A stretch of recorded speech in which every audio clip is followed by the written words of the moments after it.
Hello. Hello, hello, hello. I'd like to set the tone for today. Quite somber and low. We were joking and palling around pre-stream, but now that we're here, I'd like to break it down for a moment. War is no fun thing. This is not light-hearted. And an eternal war with the undead is something that should strike fear into the hearts of all. But for all you watching at home, welcome! Hello, Internet. This is the Hexagon tabletop role-playing games. I'm going to be your dungeon master tonight, Brent Rogers, and I present to you the legend of the Age of Bone, in concurrence with the Legend of the Last Airbender and Legend of Korra. This is a post-apocalyptic Avatar campaign set 1,000 years in the future after the legendary Korra has disappeared from the world, and an avatar has not been seen again. This world has been beset by some sort of an evil force who commands zombie ninjas and dinosaurs. They have been found to be this nameless organization headed by the CEO, of which our team Avatar knows nothing of. Now, if you want to know the rest, please go check us out on our YouTube channel at TheHexagonTTRPG. But with me today, I have Peter, Bernier, CJ, Simon, potentially two other players who may step in a little bit later. But in our last session, Team Avatar, a couple of members met with Korra, who was able to, through the spirit of Rava, through the spirit of the Avatar, converse with Rufu and Jolo, who is the Avatar, as well as Shen, who happened to be curious enough to touch the Avatar while in this state, and having an intrinsic connection that perhaps they weren't aware of before was drawn in to that setting.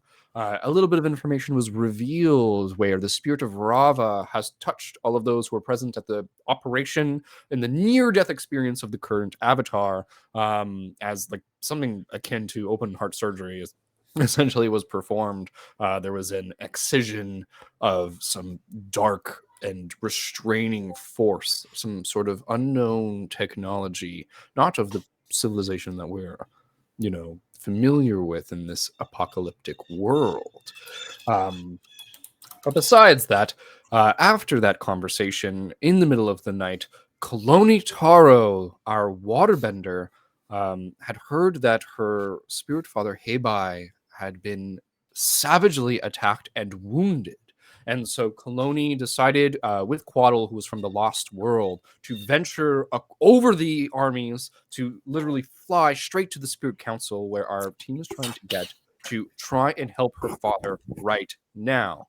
And so upon arrival, with a very good check, something I wasn't quite expecting, she was able to perceive that her mother was indeed possessed by the dark energy of essentially one of the generals of the army who has been perpetuating this dark bending, dark magic for all that anyone knows how it works.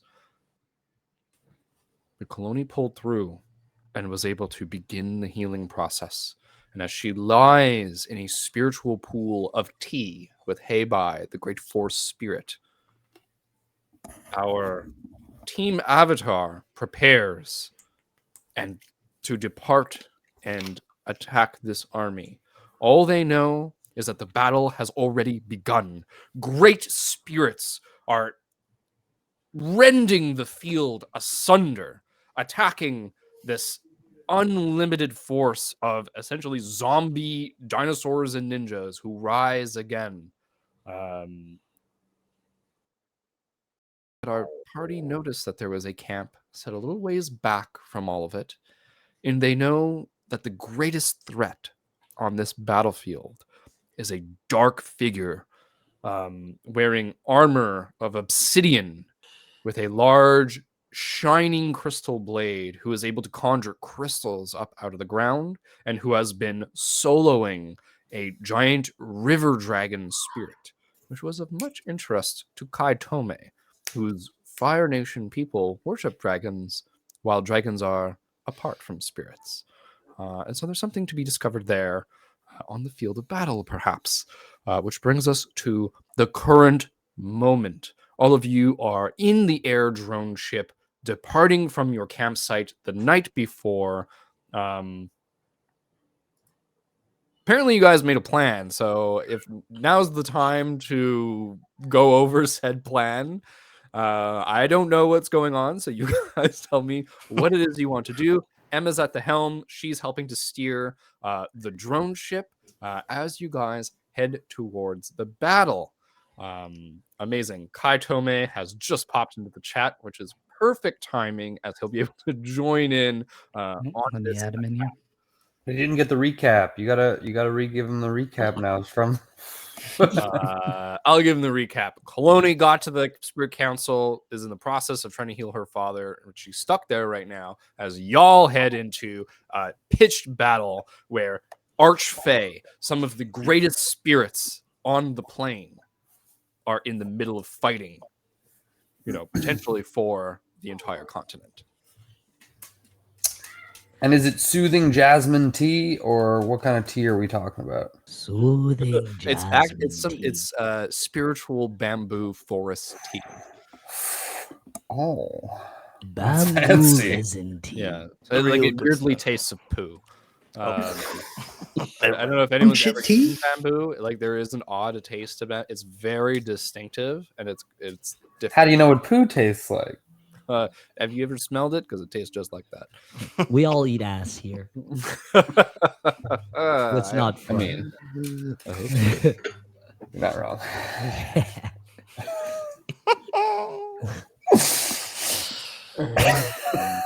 Look, you are all inside the drone ship. I think that there's a tension in the air. The hazy smoke is outside, passing by the windows. The red glow of dawn has faded. We are into the morning now as you speed over the grasslands towards this battle, and you see the effects that this battle has had upon the land. The army has trampled the vegetation. It is mostly barren, dirt and dust filled.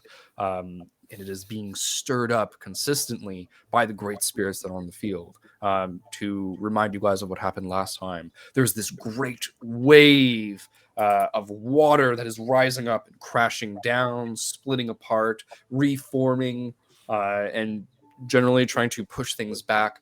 There is a sort of dog-like spirit with fire coming from its joints, paws, and mane that is running around creating these fire cyclones. And there's a few others. There's like one that's creating a bunch of bubbles. There's one that is creating give me 1 second. Yeah, a huge earthen construct that looks like a small mountain moving along. Seems to be burying and tearing these undead corpses, these undead things, in an attempt to stop them from fighting further. That part of the battlefield is actually doing fairly well. You also see like what looks like small bits of lightning and like almost like in confetti. The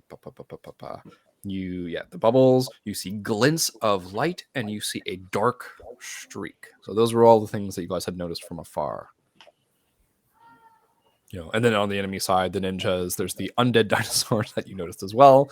And you also noticed human dinosaur constructs, these lumbering hulks, which are something to be watched out for. That was on somebody's assess check. So whoever's check that was, make sure that you add your +1 ongoing towards that. Cool. Yeah. What are you guys saying in the drone? All right. I've never really been in a battle before either, so I think only Kai has some experience with this. But you guys ready? Yeah. I mean, ready as I'll ever be. We hit them fast and we hit them hard. Good or Roof, bad. we can't go running off. We gotta stick together on this.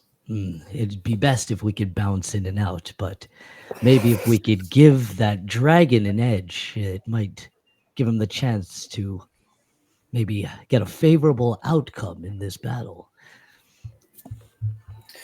Joe will get me close and we'll slice out his ankles. And I'll Then we'll- try and break his armor to open it up for you guys. Guys, there's no time to mince words. We fucked up a lot over the past few weeks. How dare you? You don't have to bring it up. Well, let's just, Right. we've got it out of the way for a reason, right? Yeah. We fucked up as much as we can. Now it's time to do what needs to be done, okay? It's always good to face one's failures, young ones. You could learn Exactly. much. I'm gonna make up for what happened in Crescent. My sister used her fire to kill, but I've got some of my own. So you're gonna use your fire to do something else? Oh, I'm gonna save people, hopefully. Just We'll like put my save hand on your everybody shoulder. if we can. All right. Yeah, I we'll guess do everything we can. And I'll keep you guys safe, so let loose. I'll put my just- hand on Zoo's shoulder and be like, we're in your capable hands. Does anything happen when I touch him? Me? What? Nothing happens. I think mean? you probably like feel a little like buzzing from that. You know, I think that it's familiar now. The other presence that's within you, but I think maybe in this moment, as you touch him and you wonder, will something happen? And you feel that response that the elder seems to be acutely conscious of what it is that you want. So it has never actively defied you. And I think that in this moment, as you wonder, oh, is something going to happen? I think it cements the idea that if something were to happen, it would be because you willed it. Yeah, I asked for more power. In this moment? Yeah. Oh, amazing. Sue, roll 2d6. Okay. Do I add anything? No. 11. On an 11, that's an absolute success. On an 11, you feel a burning touch from Tome, and I think you also like flinch from his hand. I'll sort of like jump away. I don't know. And Oh, Tome, I think you feel like a like in your head. Oh Hey, whoa! What are you doing? gosh! I'm sorry. You got to get that under control. I'll do better next time. Save it for the night. Why is there gonna be a next time? Well, I mean, Yeah. Wait a minute. well, we're all close. We're all companions. You know, this new fire ability is strange to me. You know, it's hard getting a grasp on it. He's acting a little shifty. Yeah, Tome, roll harmony. Absolutely.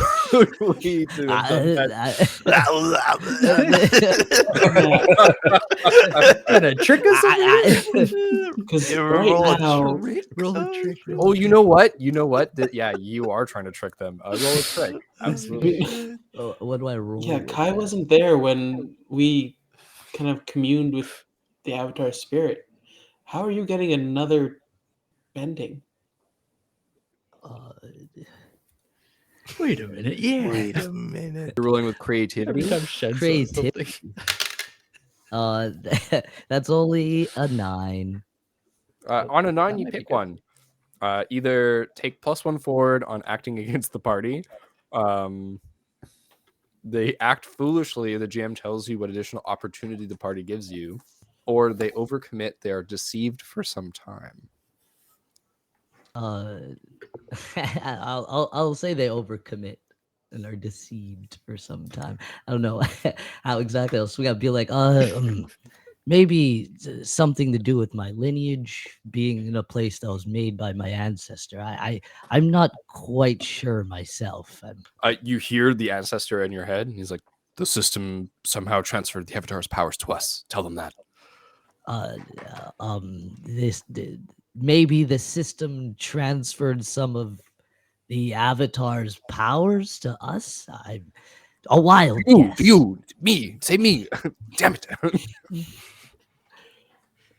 That makes no sense, but we have to go into a battle, so let's go with it. I don't know. The more he talks, the more convinced I am. Yeah, Joe, do you I'm know what not any of quite these guys are sure saying? what's going on myself. So that question maybe lingers in the air, but the battle is fast approaching. You guys are, I think you are about to get to where that base camp is that you saw. So maybe like Emma peeks her head down from the top. She's kind of like been looking out a window, looking out the top, messing with the power source a little bit. And Shen, you notice that she's built like what looks to be a rudimentary sort of controller of some sort that she's connected with wires into the thing. And it seems that she has more control now over exactly how the drone cargo ship is flying. Okay. And so she pokes her head down and says, "Hey, where am I dropping you guys? Because I'm going to take this down. I'm going to modify it. I'm going to come back and, get you guys after, potentially help you evacuate, whatever it is. Like, what's the plan?" Where'd you get the parts of the controller? I mean, okay, no, important stuff first. Dinosaur? Wait, no, it is important. And I actually started repurposing other parts of the drone. So don't look up here unless you want to be totally absorbed in how cool this is. Shed starts going up. Wait, come on. The dinosaur, the big dragon. Quick, how close is the camp and the Dark Knight?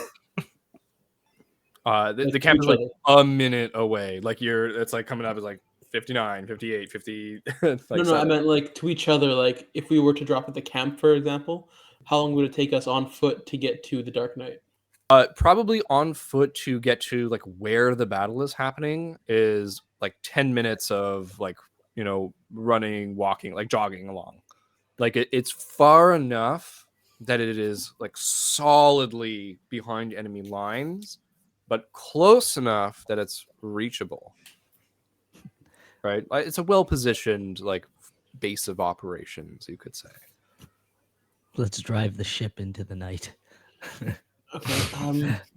It was like, I'd like to live, thank you. I don't know if the ship is going to be that. Well, it's going to be a target if we go over the army with it. What do you think is stronger, the ship or the dragon? It goes back up and moving around. The dragon's on our side. So they drop the camp and rush in. Yeah, I guess. That way we keep 30, the ship 29, safe. 28, 27. Yep. If we're stealthier that I know way. you guys told me not to, but 22, 21, yip, 20, yip, Joe. 17. We're still in the air. Rufu. I jump out. Hello and Rufu start to open the back doors. If he I'm not jumps sure out, I'll so jump longer out with after him. Like, kid. Joke's the Avatar. He can airbend. He's gonna get me in real close. Saying this as the things open, the wind is freaking coming in. Yeah, so they open up, the wind's coming in. I was like, I can land here. Do you want me to land? Like, Element of surprise. Let's go, Joe. Go, We're not even over the go. battle yet. jumps out. This is a really good moment. To Some showcase- boats were born, made to raise the flag. Give me 1 second. So Jolo has learned a couple of new tricks. Ooh, by that conversing red, with white, and Korra. The opening scene to so- Power Rangers. CCR's flag. Incredible. All right, amazing. So Jolo, simultaneously, he has a few new abilities. One of the abilities is being able to dodge / move quickly. And so as he gets out of the ship, I think that you can see that he kind of like does a light feather fall, but at the same time as he's doing this, he bends up a tower of earth that is able to kind of catch both. Can I bend the Tower of Earth up for him, or like this? Can I like form like a sand column? Oh, you can do it Can I together. try? Absolutely. So the both of you doing it together. Yeah, and I think instead of like feeling that rushing air, he's like air bending it, and you guys are able to land fully. The rest of you, is everyone else just jumping out of this thing? Emma's like, what's going on? Bring us to the camp, I guess. Get us low I enough knew to the this would ground. happen. I just look at you, Jet, and then I fall backwards out.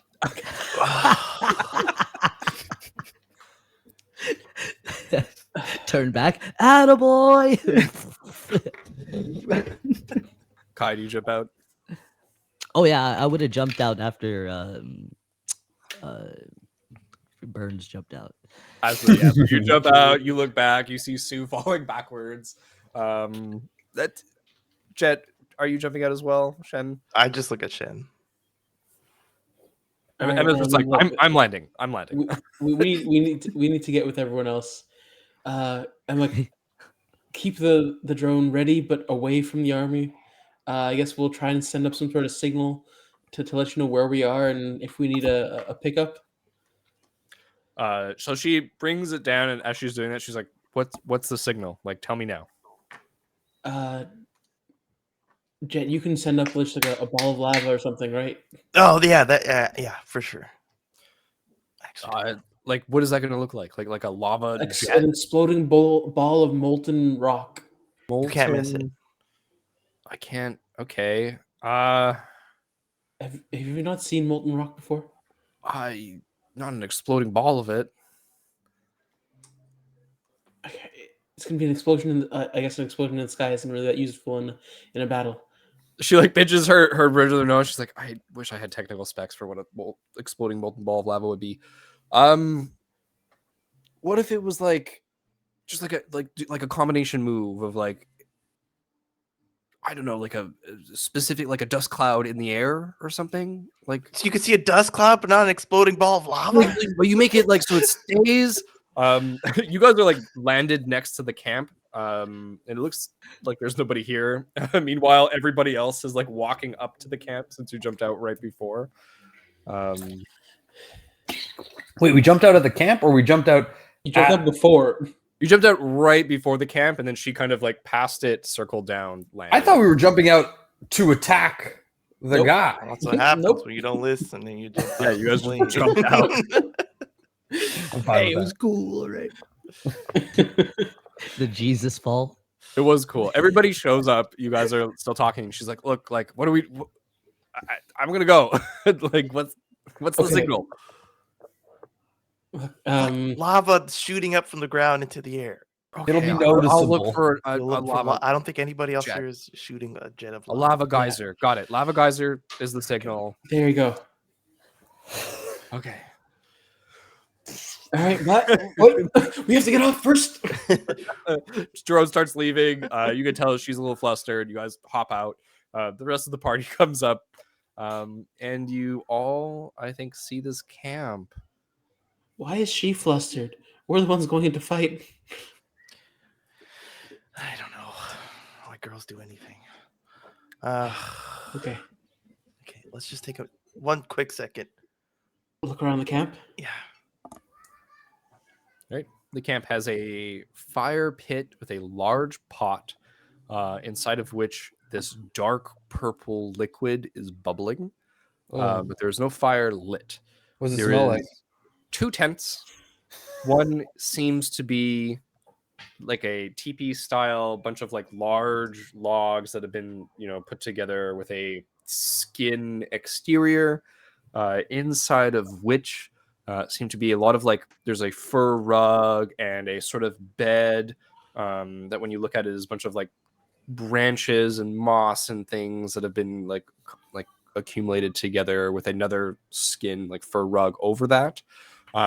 There's a chest with what seems to be scraps of clothing as far as you can tell, and a sort of slab of stone, like a big boulder, on top of which is a bunch of tinctures and vials and potions with a runic symbol carved into the stone on top.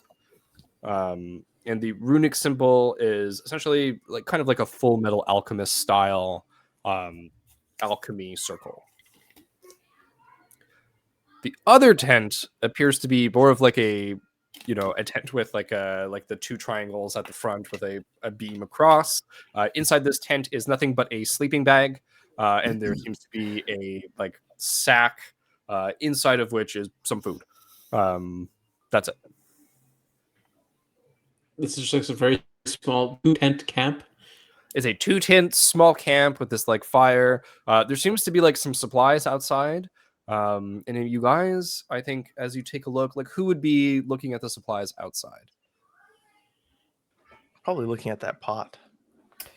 You're taking a look at the pot. Who's looking at like the barrels and boxes that would be out there and like?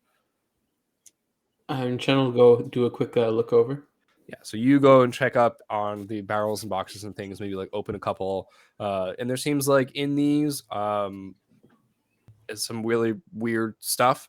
One of them is all paper inside of a box. The other one is all ink in a barrel, and then you have a pile. When you lift the tarp, it's a bunch of like body parts, but they appear to be mummified. And they're dried out and desiccated. There's nothing in them. It's just like you would mistake it for like, oh, like this is like a fur or something. But when you take a little, just a second glance, you realize that like there's a head there, peeking out from underneath. Shen like puts that tarp down like really quickly and like backs away. Oh God, who's in this camp? Guys, don't touch anything. Okay. What'd you find? Who's touching something? Rifu and Joe are probably just watching the ensuing battle, like watching the dragon and the knight duke it out. You guys are. I don't know what Joe's doing, actually. He can do what he wants. Keeping watch essentially on what's going on. As you do, you see a small regiment of like the ninja zombies break off from the battle and start coming towards you. They're 10 Okay, minutes. I'll let the guys know. Hey, there's a group of them coming. Would be best that we move along. Okay, I'm gonna stuff. Can I take all like the vials on the slab? Sure, you can take them. Yeah, I'm gonna put them all into the sleeping bag. Like you bring them with you, like in the sleeping bag, or yeah. you just put them in the sleeping bag. Are the vials empty or full? They're full of like powders and liquids. Okay. Some of them have like small solids, like you know how grains of sand are a bunch of like small pieces of something. It's like that, but maybe like slightly bigger. So between a powder and a solid. They're all in the sleeping bag, kind of like twist it up, and I want to take it and just like launch it at the zombies. The zombies are 10 minutes away. Like they're quite a bit away. Okay, then never mind. I was going to use like as an instant kind of potential bomb, but no, too much of a delay. Do you still take it? What do you like? The zombies are coming. They're 9 minutes away now. Like it's a kind of, you guys are on a little bit of a hill, and there's a big plain kind of after this point. So you see them coming from quite far. So it really is up to you what you're going to do. Kai, you have fire, right? Can you just burn all this? Oh, sure. And I'll like set flame to it. Well, I mean, hold on, wait. Before I do it, I'm like, they'll definitely know our location if I start setting fire to things. What? They'll probably know where we are. They're already coming towards us. These mindless things, I guess. All right. Look, we're going right into them anyways. We're not staying here. I'll burn them. Does it look like we can avoid them, Brent? Yeah, I'll sneak past them. I mean, they're 10 minutes away, so potentially, yeah. Okay. Yeah, no need to deal with small If we get out of here fry. quick, maybe we don't even have to bother with those That's it. scrubs. Yeah, I mean, you see no cover ahead of you, but potentially you could juke them out or do something. Well, there's like, always cover when you're an earthbender. Okay. So Kai, do you burn the camp down? Ain't that the truth? Tell me how you burn the camp down. So there's like the 2 tents and like the barrels and supplies on the side and the fire with the pot. Just like a few fiery kicks. All right, so you Real hit casual. the small tent with like nothing but a sleeping bag and food. It goes bursts into flame. Wait, there was food. I would have taken the food if there was food. You take the food. Yeah. Right, there's you get 15 rations.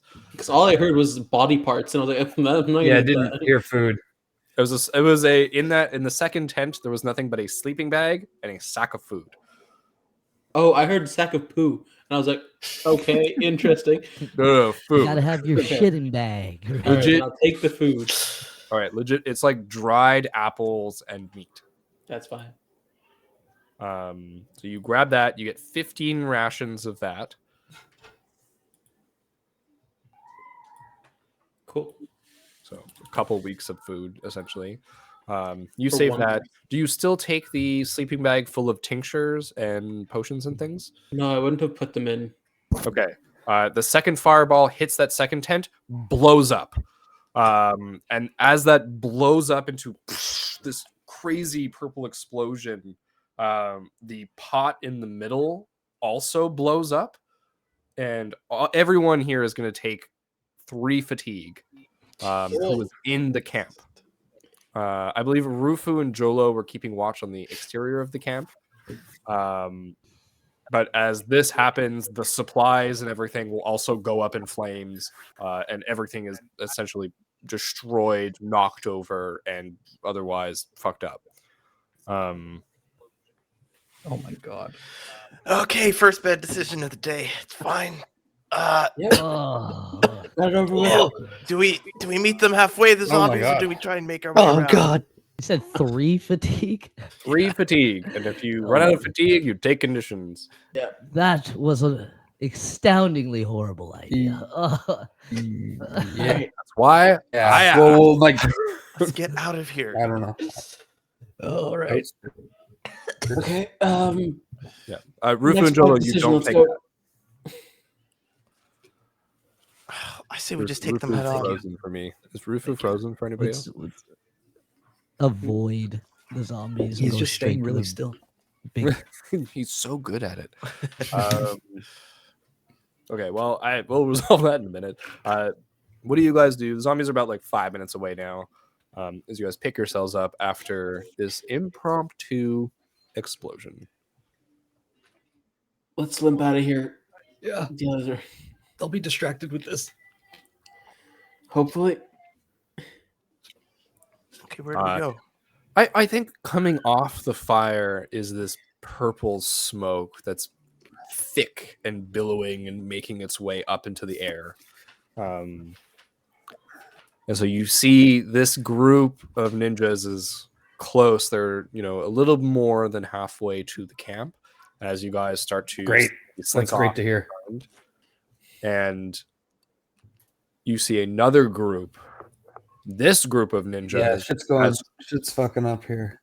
2 of the huge hulking humanoid / dinosaur figures in it, with one big triceratops with like half of its face like just skull. In this group the same, like a bunch of like essentially a battalion of ninjas, the triceratops and the 2 hulking dinosaur figures start coming back towards the camp. Okay. Let's avoid those. sneak. Can we go around them towards the Dark Knight?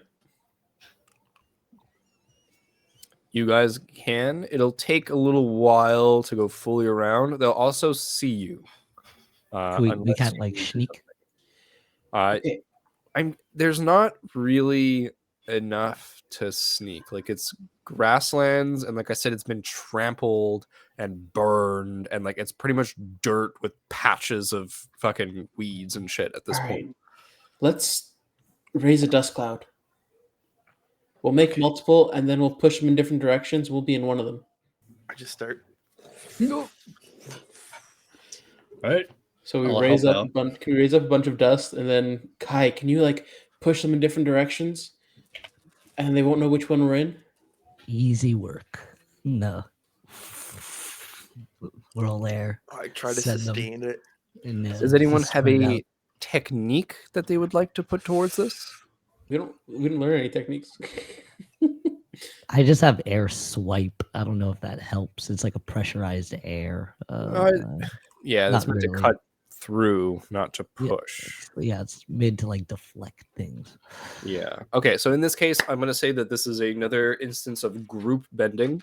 So everybody who's participating in the group bending, go ahead and roll me 2d6. If you have the group bending skill, which I believe some of you do, then you get to add your harmony bonus. Was it harmony? Was it? I thought so. I have now used rely on You skills like and to training see as that? well to roll this. Fucking go. I'm fine with that. So if you want to use focus instead. Okay. Yeah, I have it written somewhere, but I can't find it right now. I got 11. But I got a 9 plus focus, so 11. 11, boys. 11 Boxcars. boxcars and Shen. I rolled an 11 plus 3 to 14. Holy moly! Rufu, I see that you're back, and I can finally see the expressions on your face. Roll me 2d6 and add your harmony bonus. Okay, that's boxcars right there. Redemption. So Alright. that's 14. Rough start. I'm gonna say in this moment, everybody heal a fatigue. Very generous. What did I do? I think that double boxcars is honestly Double boxcars. Okay, I double missed something. boxcars on this I roll missed is something. amazing. As you guys all work together, I think that there's a guidance and comfort of the whole group working so well together and being able to bend the elements as you create a dust storm, as all the earthbenders bend up all of the particles into the air. The sandbender starts to That's take my those particles jam. and make them flow around. The airbenders pushing them out into these like huge like bubbles of dust that are going across the battlefield. And you're gone. You've disappeared on the plains. Where are you moving to with your mobile cover? You're within one of these dust clouds, and being within it, I think with double boxcars, you're able to kind of control where this dust cloud is going and make your way to the spot that you desire on the battlefield. The night. And I think like you can see where you're going, especially again with the rolls. So there's the knight and the dragon. Again, there's the other forces of nature essentially that are fighting on the field. There is the two groups that are heading back towards the camp. One that is like essentially at the camp now. The other one maybe not even halfway. And then there's always the Spirit Council like actual location on the other side of this where Kaloni, Ananta, and Quetzal and Quaddle all went. Pretty sure our destination was the Dark Knight, the obsidian dude facing the dragon. Yeah, absolutely. I'm not mistaken. All right, I got confirmation from everybody right there. We're good. We're so in sync, we don't even have to say anything to each other. All right. That's I where jump you out of the go. plane again. And Joel's like, shut up. You guys make your way towards the Dark Knight fighting the dragon. As you get there, give me 1 second. I have a little roll to make. You want an absolute success on this. Yeah. You do not get What's an happening? absolute success. As you arrive in the arena, you find the dragon quite hurt, but still able to fight against the knight. The knight seems unharmed. And as you get there, I think that all of you realize that at this point, the knight has their black obsidian armor, and there is a glint, a sheen to the armor that maybe wasn't noticeable the last time you saw them. And I think that all of you immediately understand that there's some sort of enhancement that's going on with the knight. It's like, how can I describe this? Like looking at glass that's so clean that you see right through it and you almost don't think it's there. Into the obsidian armor, like It- a like, yeah. layer on top of. That's it. So it's like on the side, it looks kind of thick, and like at the right angle, it's like you notice something is weird. So it just looks like a thickened armor, essentially. And you're all here hidden right at the edge of this battle. What do you guys want to do? Jumping in, you essentially have a free exchange where I'm going to let everybody kind of go once. All right, are we making the volcano? I'm ready. Tomei, Ready Got that as fire. ever. All right, let's go. All right. Do we want to So- trap him first? That would be the wise. attempt is going to be Yeah. raising up this cylinder of earth around the Dark Knight. Sue, do you want to jump on, or do you want to charge with Joe, and we can try and like maybe earth bend around his legs? I'm going to say you're already here and you don't have time to talk about this. I give you ample opportunities to try and plan this out loud. Well, that's what I'm doing. There you Everybody lock in your exchange and we're going to start the exchange. Or we'll lock in your approach. We'll start the exchange and then one by one you can resolve. Okay. Although-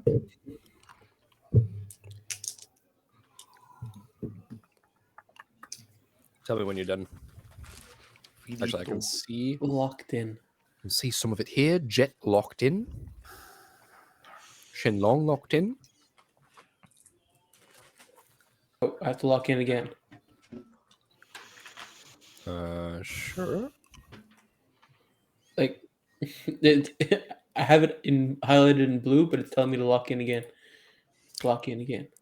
Jetson, Shenzin, Kaizen, Susan, Shenzin. Yeah, I'm looking for what I'm supposed to do to kind of how I can do what I want to do. With these Sure. things. Read through your stuff. So Rufu's about to get in. And I believe I see that Kaloni is here. Has Kaloni been added to the stream? In just a second. Perfect. Kaloni, I don't know if you were watching. They've just stealthed their way through the battlefield to get to the Dark Knight versus the Dragon portion of the fighting. And they're jumping in there. Just Okay, wait a I'm second, Kaloni. locked in. All right, locked in. I'm going to resolve. Perfect. Rufu and Jolo Right now, go chat first should be able to hear you. with defend and maneuver. So I'm going to try to seize a position, and it says that I can engage. I'm not sure exactly what it means by this, but establish an advantageous position or disengage with a foe. So I'm going to be engaging with the foe and establishing an advantageous position by trying to capture his legs in earth. That's a different move if you want to try and trap him. But I'll say that you can give your allies a bonus by creating advantageous terrain, essentially. Sure, like can I just instead can I form sand like under his feet? Yeah, I'll say like you can do like a what are they called? An antlion trap where you sink him into the ground a little bit. Yeah, But instead loosen of- up all the ground around him. Yeah, but it won't trap him. It'll give everyone else a bonus. Cool. Absolutely. That's me. I don't know what Joe's doing. That's up to you. Joe is going to, in this moment, hang back. And I think that you can talk to him now. So he's going to quickly say to you, let me know if you need a bending swap. And he's going to kind of pace the outside. And you know that he has a reaction prepared. Okay. Kind of like a safeguard, if you will. But go ahead and roll your approach. And that goes for everybody else. Roll before you tell me what you're doing. Right. That's an 11, and I think I'm doing evade and observe. So what is that to add? Defend and maneuver. So you roll with focus. Oh yeah, defend and maneuver. Okay, so focus, great. So then that's a 14, buddy. Yeah, absolutely. So on an 11, it's an absolute success. You get to pick 2, right? 2 mastered techniques. Or two. I don't. Different, or 2 basic. 2 different basic or mastered techniques. Okay. So mastered, I have tag team. Or you can use 1 practiced or 1 learned if you mark a fatigue. Oh, awesome! I'll mark a fatigue to glass disc. That means you can't do the Caesar position then. Oh, but it is also because it's its own defend and maneuver. On a 10 plus, choose one of the following. You either mark a fatigue and use a learned technique, use 1 practiced technique, or use 2 different basic or mastered techniques.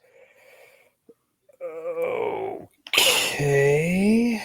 So the options for defend and maneuver have to be in the ready, retaliate, seize a position, or steady stance.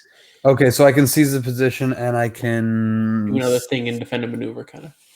Okay, well, why can't I use glass disc then? Because it's practice and it's not basic. Fuck. Okay. And I can't do seize a position like twice. You can't do it. It says specifically 2 different. Okay, 2 different. I'll just retaliate. Yeah, absolutely. So we've already described the Caesar position. You come in strong, you create the pit underneath him, and so that gives everyone a kind of higher position as he sinks into the ground. And I think looks confused for a second as this happened because you come straight out of nowhere. Yeah, just absolutely did not see you guys. And then you steel yourself for potential hits. What does that look like as you don't even notice. Nobody would notice, but it's kind of like it's like Gara with his his sand freaking the sand shield. Armor. Yeah, exactly. Amazing. Yeah, so the sand armor blends in on your skin. You wouldn't even know, but you're covered in that, ready to retaliate. Amazing. So that's Rufu and Jolo's turn. Then it's going to be Sue. Just me? Yeah. Nice. Okay. Okay. Rufu, not Rufu. Jolo didn't run up, right? He's still here with us. Yes. Okay. I'm gonna kind of like go up to him. I'm gonna be like, "Can you get me in close, buddy? I know I don't ride you often." And I'm like looking at him. You give him a look, and he perks his head. You get a little tingle in your ear as well. You don't know what he's saying. What do you do? Do you like wait for him to do something, or do you like try and just get on top of him? He's usually pretty animated, but yeah, but he like cocks his head at you, like, oh, that wasn't quite clear.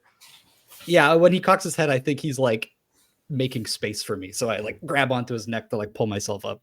Okay, you grab onto his neck, and then he immediately will charge in. And he'll give you. He's actually going to give you seize a position for free. Joe's amazing. Move to a new location. Okay. All right. So here we go. Advance and attack. That's an 11. Wait, but it's passion. Plus 2, 13.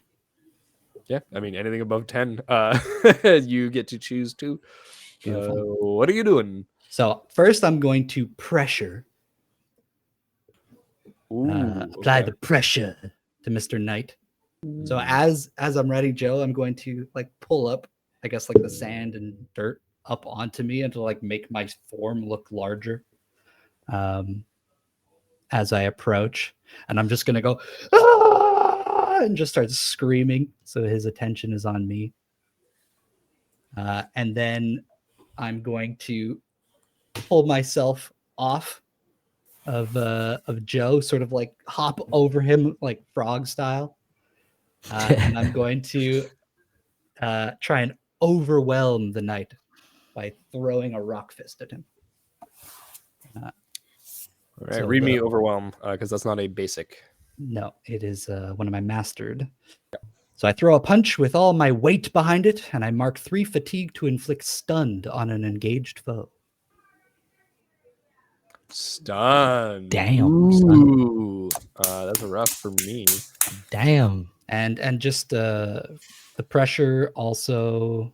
What is it? Do I choose an approach? Oh yeah, I'm gonna choose advance and attack. So you cannot attack next turn. If I know he's stunned, but just in case. Yes. Amazing. So you do this. You scream, yell, pressure him, and the knight turns to you. And as you put all of your weight behind this attack, and you hit him, in a very much homebrewed way, to mirror D&D a little bit, because you guys have been mopping the floor with my enemies. He has legendary resistances. You slick bastard. Wait, it doesn't work that way. You thought it was going to be easy, huh? Look at Bernier over there, smiling. He's going to burn one of his legendary resistances. And so the stunned condition is not going to take effect, but that means that your pressure does take effect, because he can only kind of like do this once per approach, which means he can't advance an attack on the next exchange. What is it? Did anything happen to his armor? As you come in with that thick fist and you hit him, I think he moves the sword out of the way of his helmet and just lets your fist hit.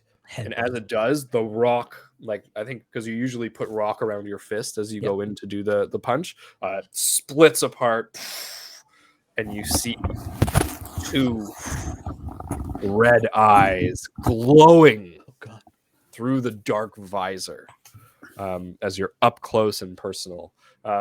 Jolo gave you the Caesar position for free, which means that in this case, how do you want to position yourself? Do you want to be between him and the dragon? Do you want to be between your allies and the dragon? Do you want to be like off to the side, like not between either of them?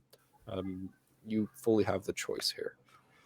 I think I would be like between. I'm having a hard time imagining where the dragon is, but I'm between the knight and my party. Okay. Yeah, if you imagine like the spirit council all the way across the army, and then there's the battle happening, and then there's the dragon, and then there was the knight, and then there was your stealthy dust cloud.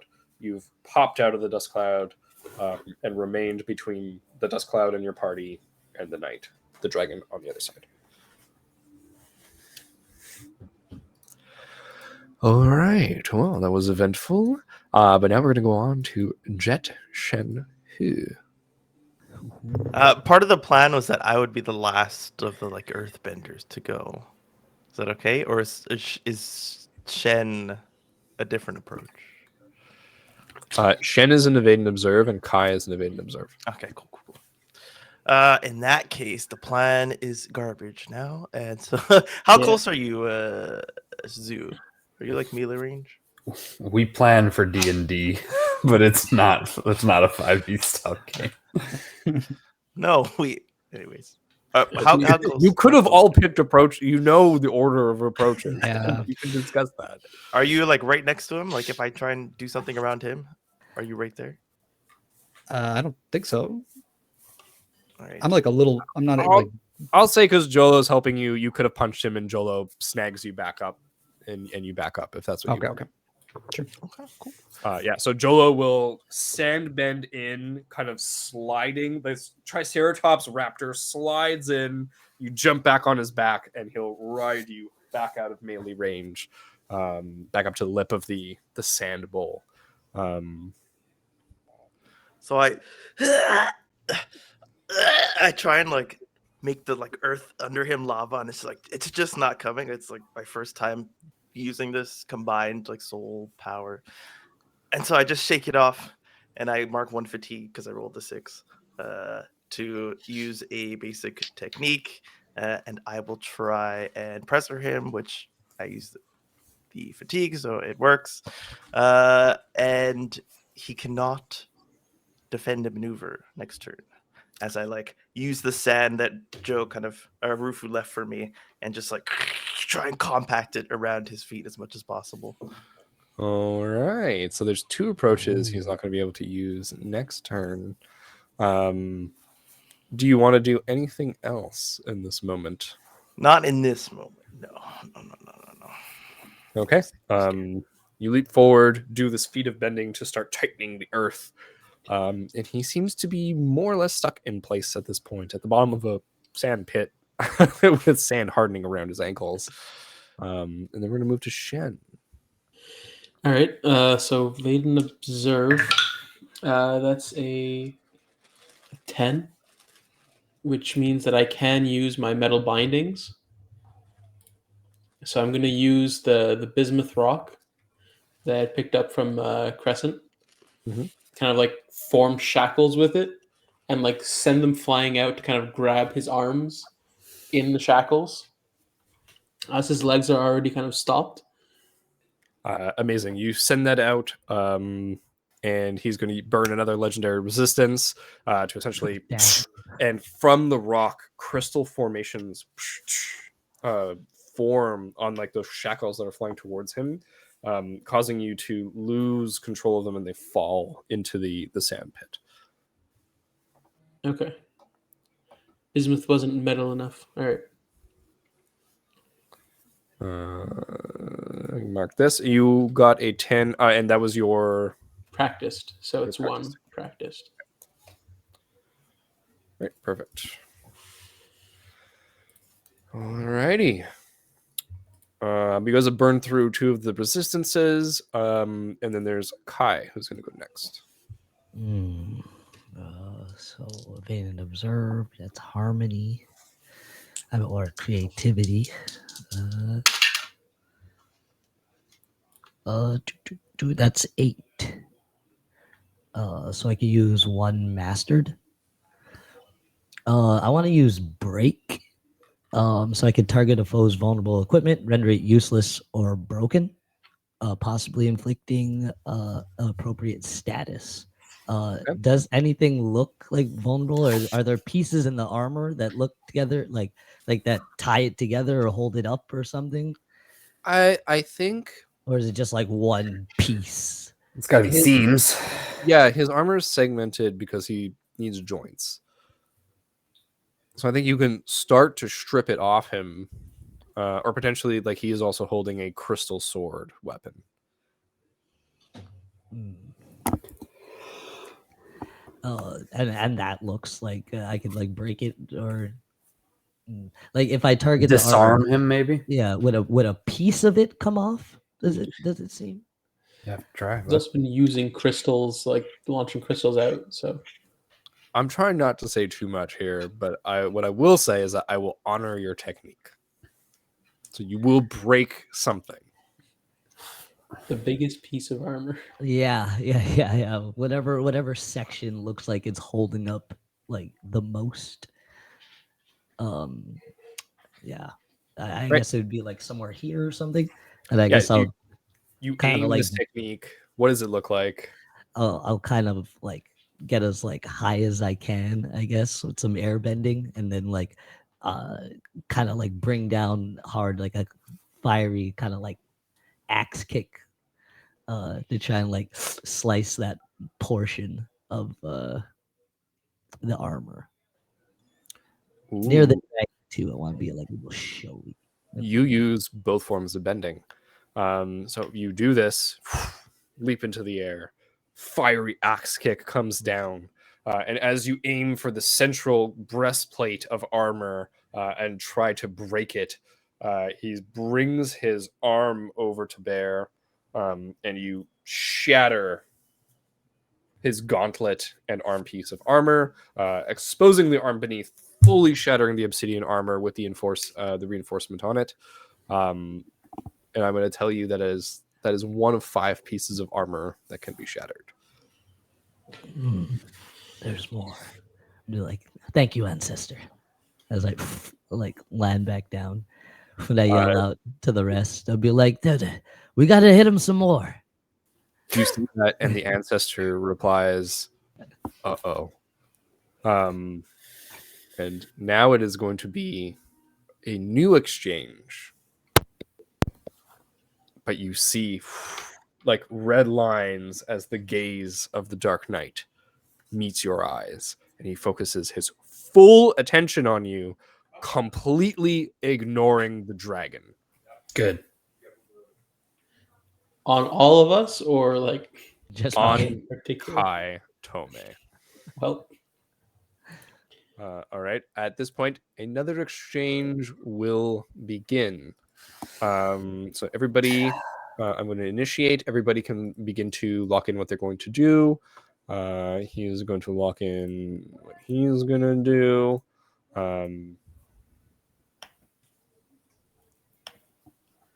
Right. And as everybody is figuring that out, we're going to hop on over to Kaloni for a quick little bit, as I left everyone on a cliffhanger on Tuesday.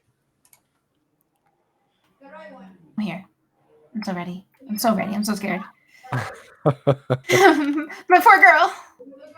Kaloni, you remember that you put all of yourself into your spirit self, correct? Ish, yes. I was pouring my soul into Dad.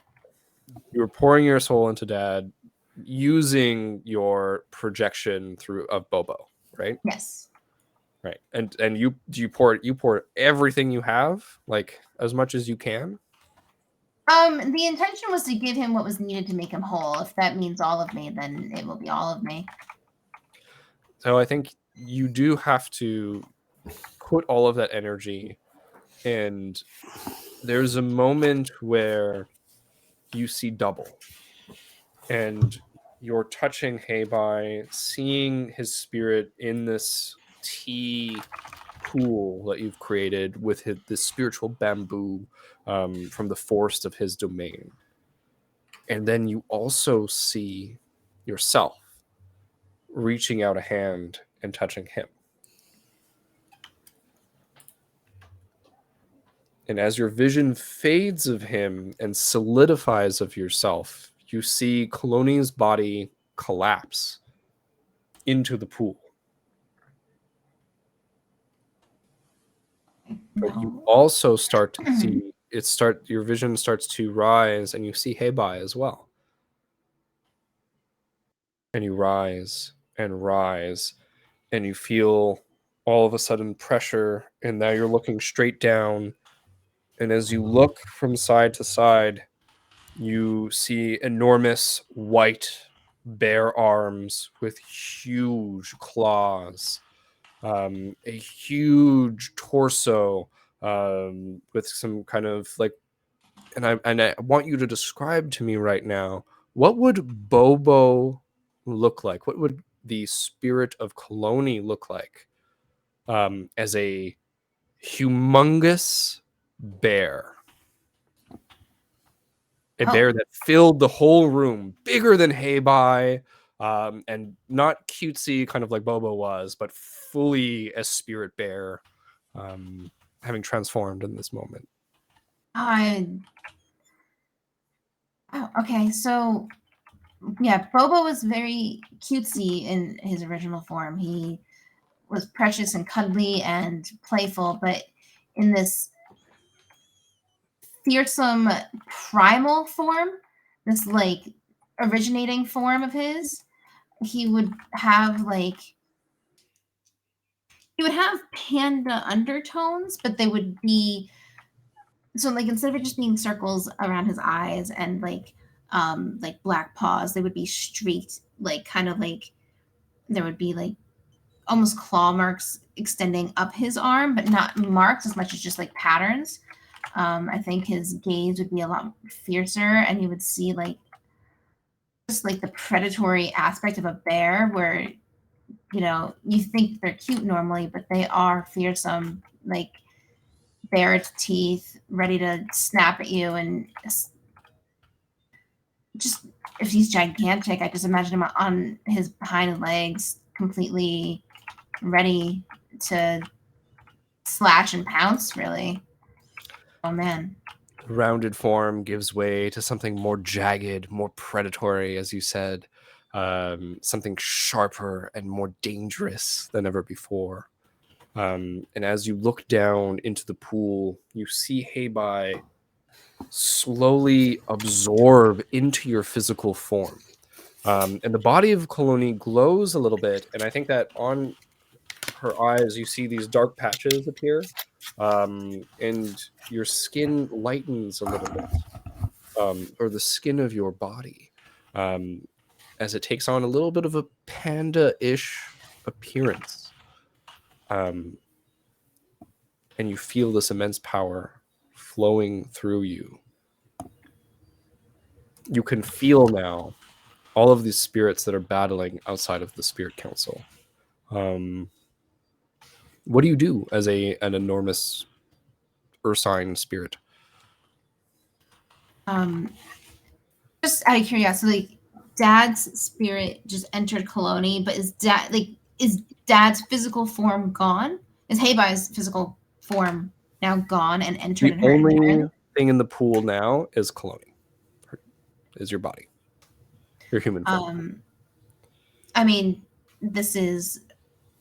we just became like, this is the culmination of everything that she is. I think that she feeling the spirits outside fighting for what it, the world that she's been trying to fight for and find the avatar for, she would feel the responsibility and I guess the surge of power, and it's time to go out there and assist, and we're taking the fight to them one bear claw at a time. All right. As you turn towards the battle and start to clamber out, the ceiling, a bunch of roots and vines and just space is made as you start to climb and claw your way out. And I think that you feel every bit the bear who is coming out of hibernation climbing out of your den. I imagine her roaring like a feral bear roar to like signify to everyone who was there with Heibai, if they were the swamp tribe, or if it was spirits that came along, like this is the call to battle. Like I want her to, like, this is her leadership moment. Absolutely, your battle cry is heard, and all of you who are in this exchange are going to hear this enormous roar erupt from the council as we head into the next exchange. Kaloni, it's going to take a full exchange for you to get out of the den that is the Spirit Council, and then you'll be able to join the battle at large. Cool, thank you. All right, everybody else, have you locked in your approach? Oh yeah. Yep. All right, clicked resolve. Oh, It no, is- I have not. Hold on. God damn it, dude. It wasn't there for me for some reason. Well, I already clicked. You guys want to all do it again? Can we just do it let's again? do it again. Okay. What? Oh, it's still locked in for me. Look at that. Done. Okay, there you Should- go. No. Do I have to still do it again? Sorry Yeah. about that. Go ahead. It's all good. It's all good. E. I saw a lot of nods, and I thought it was everybody. All right. Sue, Yes. Jet, Yes. Rufu, Wait. Rufu, Yes. Tome, Mm-hmm. Shed, Yes. Resolve. All right. Tome's first with a defend and maneuver. Then we have Shen. Then we have Jet. Then we have Rufu. Then we have Sue. And then we have the Crystal Knight. The dragon is going to aid the first person of this round. So in this case, it's going to be Tome. Oh, give me that dragon spirit, baby. So go ahead and roll your approach, and the dragon is going to enhance whatever it is that you're doing. We're essentially going to either help you make the roll if you don't quite make it, or if you do make it a little. Okay, sweet. That is 9. Amazing. They bump you up to a 10. Okay.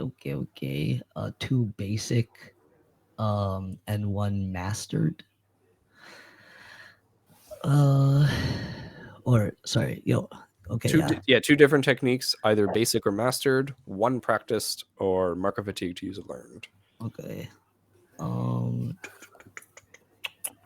Is this learned? Yeah, learned. Okay.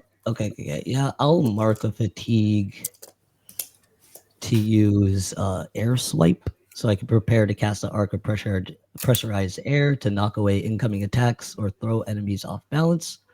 Enemies that attack me mark 1 fatigue. No, I mark 1 fatigue and block and divert the strike. If no enemies attack me by the end of the exchange, I inflict 2 fatigue on 3 enemies. Okay. Yeah, so I'll do that.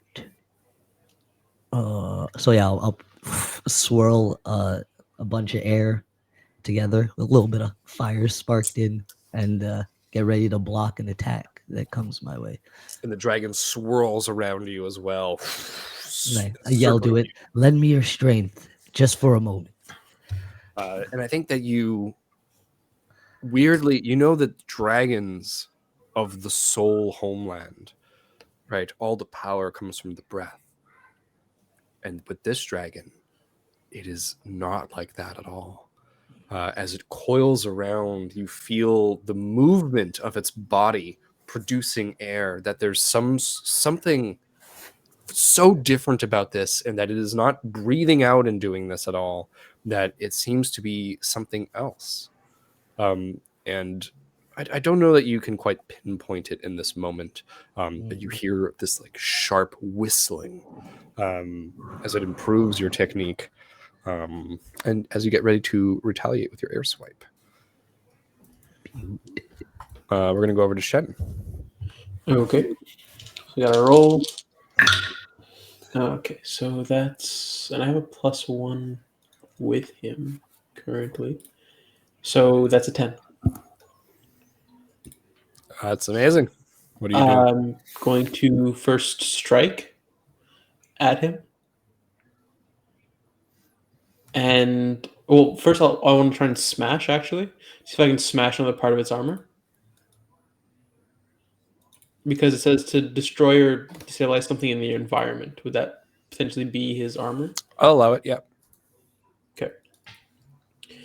So I'm going to kind of run in and kind of, as I'm going, form this spike of metal to kind of hit at one point into like focus everything into that one point and then smash it further to cause it to break through the armor and hit him and kind of like just merge those two basic moves into one, in a sense.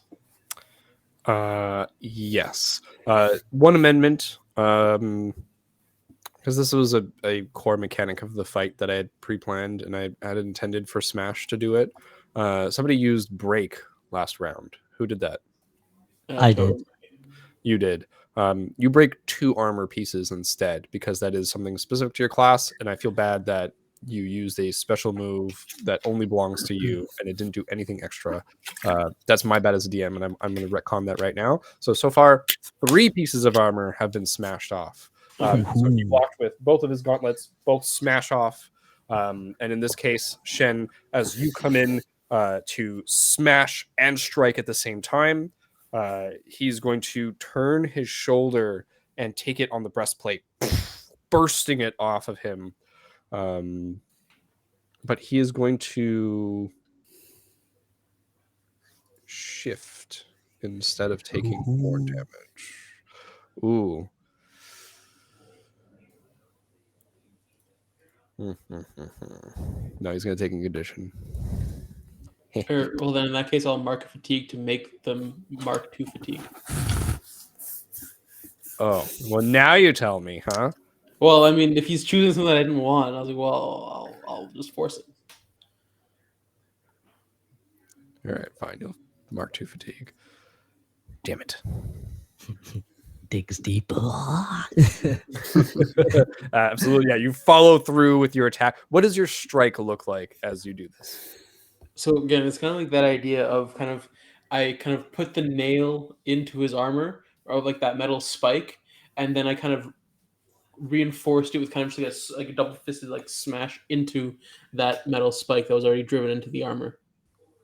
Absolutely, yeah. So you do that, but you see that there's a fluid motion, and the spike doesn't drive into him, but instead like flows over his skin, and you see that as it does so, the edges of the metal spike are crystallized, and wherever the crystal is touching his skin, it looks like it's water. Okay. So you break his armor and you hurt him. Amazing, amazing moves. And then we're gonna go on to Jet. Jet tries again to do something. I roll a 4. So I'm gonna shift away from center another time towards action. And this time I'm like, I try to draw from Konohana, but then I get like a flash of like my sister like surrounded by fire, just like on the like fucking dinosaur, like everybody's fucking dead. And I just like let out this scream, and I just let him get enveloped in like I try and sink the earth beneath him and have it be like lava underneath as it sinks away. So I'm gonna use Konohana this time if I can.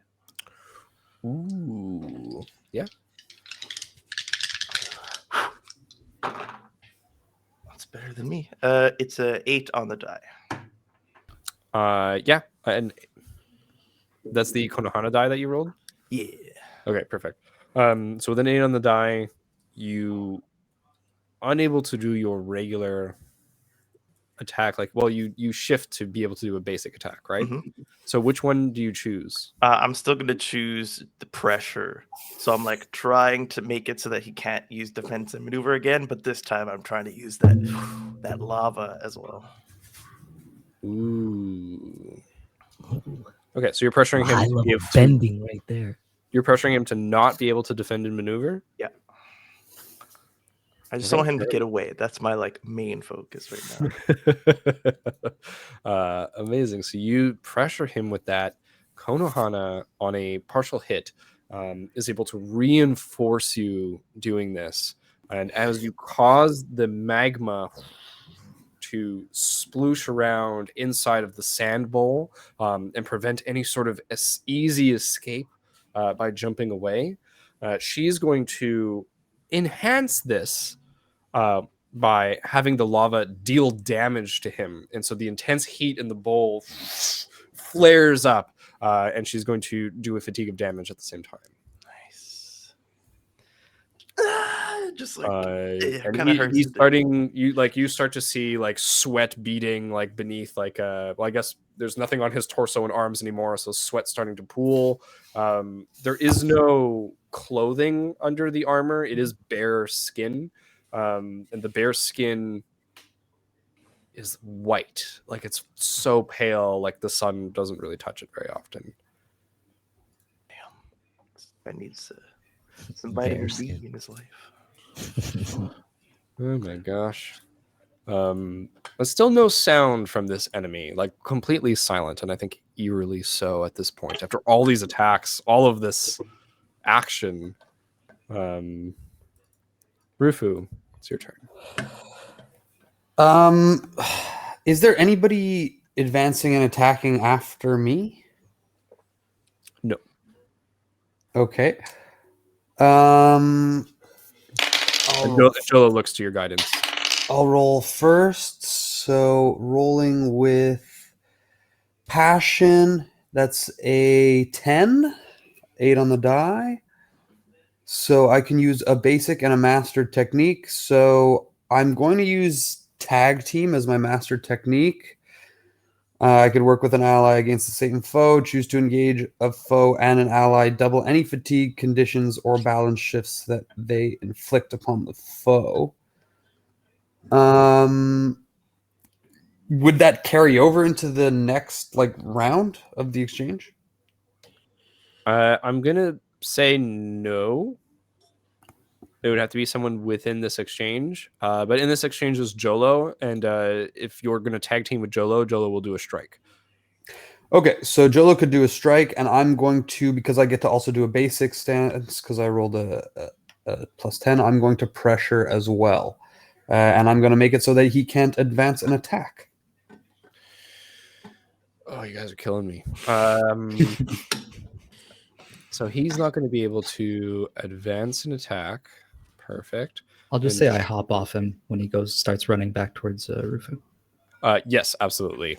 He's going to dodge forward and use his strike. And Jolo is going to spend fatigue, and that fatigue is going to go towards marking fatigue on the enemy. And then that should be doubled. Yeah. Let me just read the wording of strike. Mark 1 fatigue to instead choose to hammer them with your blows, forcing them to mark 2 fatigue, or strike where they are weak, inflicting a condition. Yeah, so instead it would be 4 fatigue if he does that, or 2 conditions. Yeah, so I think he's going to choose the 2 conditions. But I don't think it's them choosing, is it? Jolo. It's Jolo that chooses if they mark a fatigue. Jolo that is mark 1 fatigue to instead choose to hammer them with your blows, forcing them to mark 2 fatigue, or strike where they are weak, inflicting a condition. And since Joe's, taking my advice, I'm going to say, hey, 4 fatigue. To mark 2 fatigue, marking condition, or shift their balance away from center, their choice. Mark 1 fatigue to instead choose to hammer them with your blows, or strike where they are weak, inflicting a condition. It's like one specifically says their choice, the other one says forcing them to. It's like you can choose if you mark a fatigue. Yeah. All right. I mean, Joel is going to choose 4 fatigue. Absolutely. Doesn't even need your direction. He's going to choose the thing that's going to benefit the party as much as possible. So the Dark Knight, I think, bends the knee at this point and looks quite weary as this happens. Sue, you're next. Yeah. Well, let me roll here real quick before I do anything. That's a 10. Absolute success. Ooh, baby. The first thing I'm going to do is commit. So after hopping off Jolo, sort of dust off that weird rock breastplate that I had put up on myself to make myself more intimidating. And then I slap my cheeks and I go, okay, careful, Sue. Every time you rush in, you get your ass kicked. All right? You got to focus. You got to look around you a little bit. So that's me committing. I'm going to shift my balance towards center. And I look at the battlefield, what's happening, and I see that the knight has dropped to a knee. Did I hear that right? You do. Does that mean defeated, or just they knocked him down to his knees? Looking unsteady. Flavor for injured, very injured, probably bloodied. Okay. Interesting. And how far am I exactly? From him? I mean, you're within range. Okay. You're right outside the lava dust bowl. Jump in there. Because I want to test balance, but I feel like it's going to be kind of comical if I'm 20 feet away from him, standing trying to talk to this guy. You're standing tall and powerful above him as he's in one knee at the center of this hot sand lava bowl that your allies have created. Yeah. True. Oh, I take a deep breath, puff up my chest, pull point at him and go, you're surrounded. Give up. And for the first time in this fight, he looks away from Tome, who he's still been trying to focus on this entire time, but hasn't been able to advance an attack. And raises his head to look to you, Sue. And you hear a voice. And sorry, what did you say? I'm just basically telling him to surrender. But I'm testing his balance. So first, I have to know what their principle is, or I ask. I don't know if that's like, as a player, it seems weird. Like, what's your principle? Well, essentially, you ask him to surrender and ask, why he wouldn't surrender. Right? Yeah, without saying. Yeah. Without saying it? Yeah, it's implied. It's implied. You surrender. And he looks up to you. His actions answer. The red glow has faded from one eye. There's only one red glowing eye left. He says, I have to do this myself. If I don't, he won't be able to rely on me. And he will come for all of you. You don't know what's coming. I have to do this. You don't have to do anything, buddy. Does You don't this have to do anything at all. You've been living your life all wrong. He shakes his head and struggles to get up and get back You're up. killing children, damn it! I have to.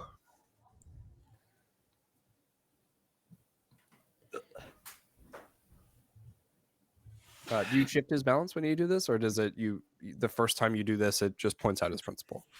If you already know their principle, instead shift. Okay. Okay, so now you find out his principle, and his principle is self-reliance. Okay. And so he can do it all. He must. Beautiful. Whew. All right. After Sue, it is the knight. He must evade and observe. And he's going to clear fatigue.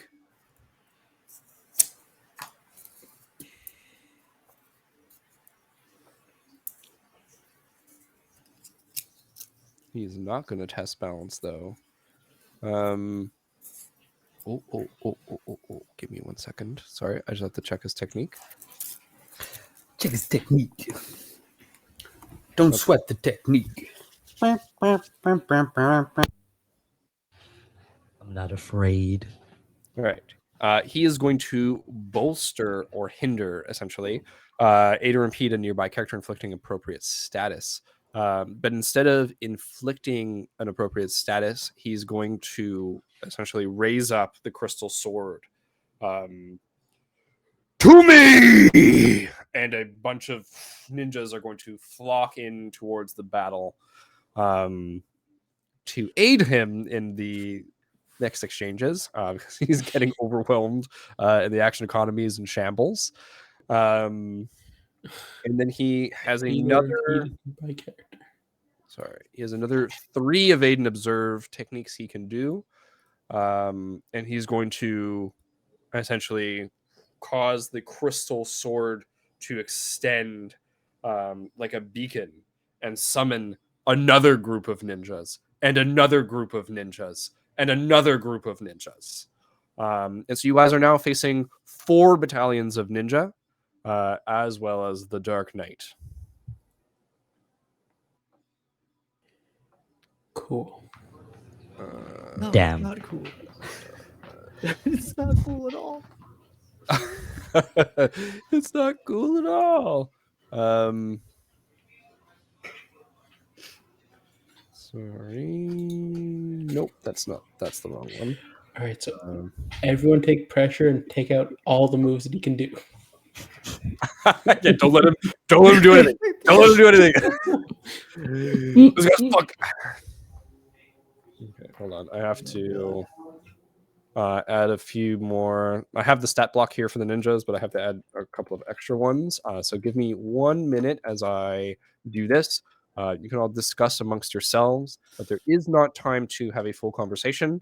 So if you guys want to look at each other and quickly determine what your approaches will be, I will let you do that right now. Kaloni, as you come onto the battlefield, I'm going to give you a little bit of extra information compared to everybody else, because in your Ursine form, you are towering above much of the battlefield, and your speed is going to allow you to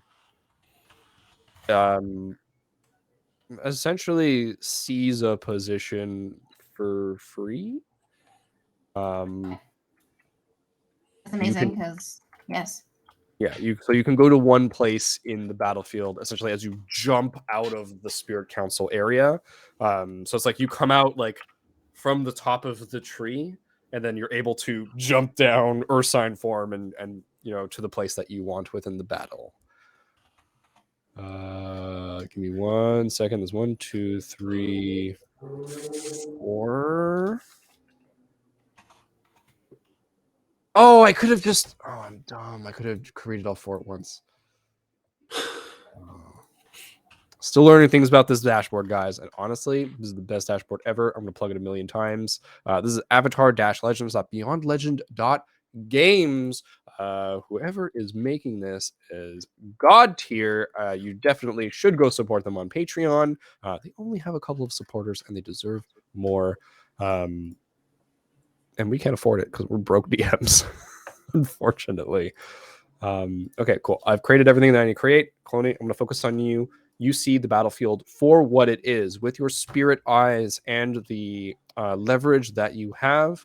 You can see the mother of earth and plant and life, the great moss that covers the soul, veins of rainwater that flow throughout the land under the swelling breath of petal and leaf. A mossy mound that seems to change shape to that of different animals, and a rain cloud that follows it overhead. Gaia is fighting front and center of the tree, preventing entrance to the Spirit Council itself. Spirit of ash and flame, vapor and shortness of breath, the everlasting heat of the sun. This looks like a skeleton wreathed in fire, bone as white as the sun sometimes showing. This is Entei. Entei is at the gate of the Spirit Council and is not moving from there. And there's a aura of immolation that is incinerating ninja that come close, and so they aren't assaulting the gate to the Spirit Council at all, because once they are fully incinerated, they can't resurrect. And so it seems like the army is staying away from that area, which is partially why the council has not been breached at all. Spirit of gravity, the endless waves crash and perpetual motion rocks and soothes, a whisper and a roar. My love is for the moon. This is a slim figure made of water with a crown of coral, eyes of pearl, and an impenetrable darkness at their core. This is Aruna. Aruna is a spirit of gravity, as I said at the beginning, and the ocean and water. Has a relationship to the moon, and I think that your newfound spirituality is connecting. These are the Archfey, and they have auras of power. That while you are a spirit and in their vicinity, you have an intrinsic sense of what they are. You also know that there are a few greater spirits on the battlefield, and I think that in your new form, you know their names, potentially not too much more about them. There's NG. This is like the dog-looking one that was going around. This is a spirit of sparks. There is Siren, or Siron, actually, is the way it's pronounced. I wrote it Sciron. This is a spirit of bubble and sound. So it's like popping noises and like just sound waves. And the the burst of it. There is Inisasi, which is a spirit of scales, and that is like the glinting blade-like spirit that has been hand-to-hand fighting. And then there is Ko, the Face Stealer. The Face Stealer Oh. seems to be in a losing battle with a cloud of miasma, and as Ko changes to a new face, swirling in the mist, every now and then you'll see Ko back off, its face torn from its spiritual body, and replace its face and go back and continue fighting. Okay. And they and- are. Okay, good. Sorry, and you see the river, the great river spirit. This is like that river dragon with, you know, your friends essentially fighting nearby. Sorry, I was so obsessed with the rest of the battle and all the cool descriptions I made that I almost forgot that. So you see everything, and you can choose what you do. Okay. So just to confirm, all of the major like spirit deity spirits are protecting the entrance to the spirit council, and the greater spirits are scattered around. And then the dragon spirit, water spirit, is just with my friends. Yeah, you can tell that the Archfey are fighting not a losing battle, but they are all wounded. And you can tell that the greater spirits seem to be slowly losing. Like they are all very hurt, including Ko, who is maybe more hurt than the others. And then your friends are, so the water spirit, like the river spirit, is an Archfey, but seems much more hurt than the other Archfey after fighting the Crystal Knight. I think Code seems like he's having the most struggles. One more question: am I able to send the swamp gang to go help the other spirits who are struggling? Not like would like be like, okay, like I'm going here, or is it just like they're gonna rush into battle period? If they're gonna rush into battle period, then I leave it to them to do what they need. You were talking about like swamp benders that would come from Yeah. the Spirit Council. So I know they're not gonna be as fast. Yeah, you guys don't really see any humans on the outside, and I think that you would know, Kaloni, that the swamp benders are pretty good at healing. So you think it's likely that they're probably putting their efforts into healing other spirits who are no longer on the battlefield, or people. Like this battle has raged for at least a few days now. This is what's left. This is the full force that the council has to bear. Oh wow. That the continent has to bear. Other than the Soul Nation, who are not here. Okay. From what I see, it looks like the gang is doing well, and I'm very happy and relieved to see the Kaloni is going to be relieved to see that. But seeing that Ko is struggling, I think she would just immediately jump toward him, and then progressively go to whoever is in need the most, because she can fight and heal if need be. So we're going to go to Ko. All right, as you leap towards Ko, the Face Stealer, Ko doesn't ignore you because you are a new spirit, a new great spirit coming forth, one that Ko is not familiar with. But it hisses quickly. This is the one responsible for the bodies. And as you delve into the miasma, the necromancer is before you. A hooded figure, dark in their hood. You cannot see their eyes. You can see nothing of the body around them. Full of like multiple layers of skins and furs covering their form, kind of like a mound with a hood. And the miasma seems to be seeping out from underneath.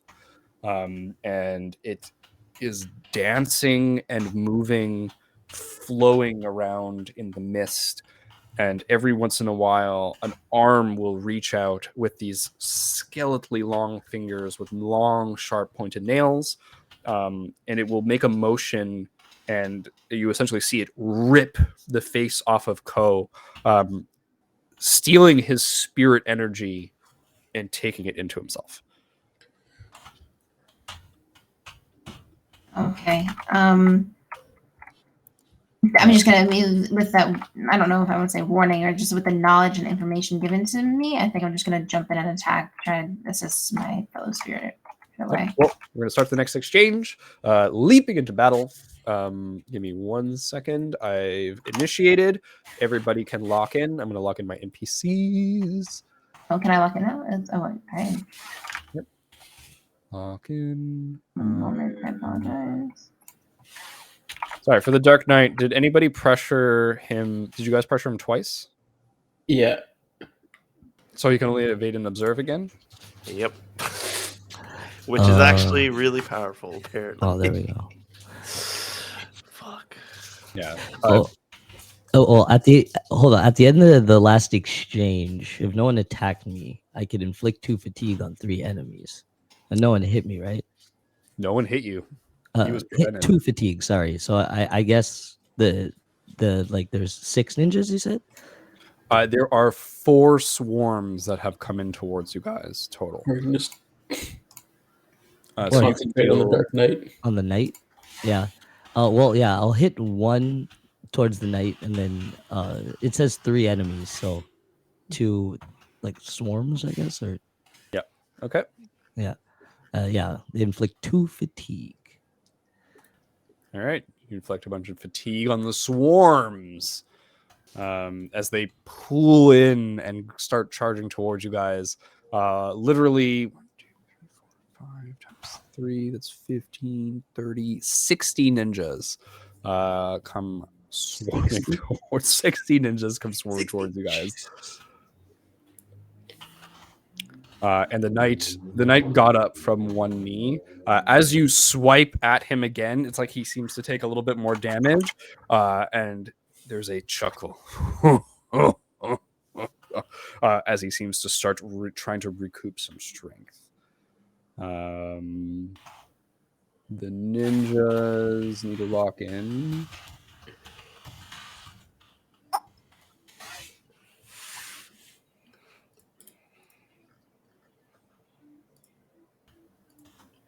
Okay, that should be everybody. Are we all ready? Yes, sir. Yeah. All right, resolved.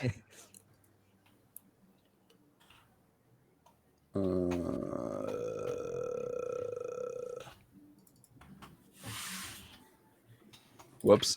I wrote, apparently I didn't add swarm to 2 of the ninjas, but you know what I mean. Sue is going to go first with defend and maneuver. As before, the river dragon is going to be aiding you. Me? Moves over. Top of the round, first person. Ooh, I got a 6, which is a miss. He's going to bump you up to a 7. Thank you, River Spirit. Okay. I am defending and maneuvering. So I'm like, I'm kind of sick after hearing what the dude said. So I just sort of like spit in his direction. Then I turn my back towards him and focus my attention on the swarms of ninja. So I would like to seize a position, basically move up, but so I'm putting myself between the group and the ninjas. Sure. Also, you can position between one of the swarms. Okay. Yeah, because it's like he Yeah. drew ninja from the whole battle, so they're kind of coming from all over. Okay. So what do I do here? Overcome a negative status or danger, establish an dangerous position, or escape the scene. No, I'm just moving to a new location. And I will also ready myself, or I guess the party, by doing this, because I can give a nearby characters or myself a fictionally appropriate status. Assigning or clearing. Is status only bad? Actually, no. Those good ones. Good. Can I keep them? What would be the most? I'll say you can make everyone prepared. Yeah, that's what I was thinking. I just wanted to see what it does. Nice. You're ready for what's coming. Yeah, that's perfect. Yeah. +1 to appropriate roll or avoid marking a condition. Go. Okay. I stand up. Ooh, you seize your Get new my sumo position. stance. What does it look like as you prepare everyone from the sumo stance? I'm basically like, well, I guess I'm not like really preparing them. I'm sort of like, it's like proxy because I'm like ready for these ninjas. You know, I'm like, I'm a big guy. I'm sort of like trying to impose my presence in between the two groups, so that they're, well, at least for this one swarm. So it's focused on me as opposed. They have to get through me first. Yep.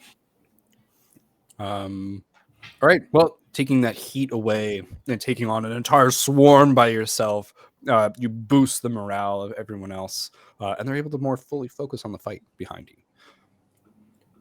So everybody gets that prepared status. I'm going to move on to Kai Tome with defend and maneuver. Ooh, baby. Give me that roll. 7. So a basic or mastered. Yes, sir. Is his focus still on me? Actually, you know what? I'll seize a position. How's the knight looking after that little air blast? He's not quite to one knee. Okay. Yeah, I'll seize a position. To try and get an advantageous position on the knight. If I could get past some of the swarms to kind of set myself up to finish him off. You can seize a position next to the dragon, and the dragon is not getting attacked by swarms. I'll say that like you can be out of reach from them. There. Okay, sweet. Okay. As yeah. you seize that position, he turns to look at you. Okay, and when I seize a position, foes mark 2 fatigue to block my movement. If anything's trying to block my movement, He does not. In fact, he seems to like that you've moved there. okay. I like that I moved here too. And that's me. All right, that's going to be 'cause it's one Rufu move. with an advance and attack. Oh, I did defend and maneuver. You did not show up. Interesting. Okay, go ahead, Shen. Okay, so that's a 12, but not boxcars. So I'm going to use both steady stance, which is any foes engaged with me who choose to advance and attack this exchange must mark 1 fatigue, and retaliate. So also each time a foe inflicts fatigue, condition, or shifts the balance in this exchange, inflict 1 fatigue on that foe. Okay.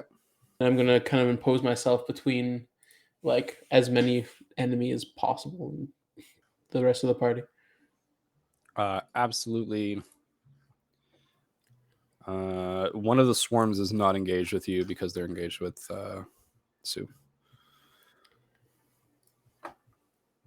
Okay. All right. So what are you doing to, I guess, retaliate or get ready to retaliate against them? Basically, steady stance is kind of more shifting the ground under their feet to unsteady them, to make it harder for them to reach us. And the retaliate is kind of just getting kind of, he's gonna make spikes at his feet of earth, ready to kind of launch out if anyone were to come close. Okay, perfect. You start to make it unsteady. A bunch of them like start stumbling as they're running towards you. And then you're ready to fight back. After Shen's going to be Rufu and Jolo. Okay. Oh, first, Jesus Christ. Okay, that's an 11 on the die. We are on fire today, boys. So, you know what? I'm going to repeat last time because that seemed to work. Tag team with Joe. Pressure to stop him from, we'll say, defend and maneuver this time because nobody else has done that yet. So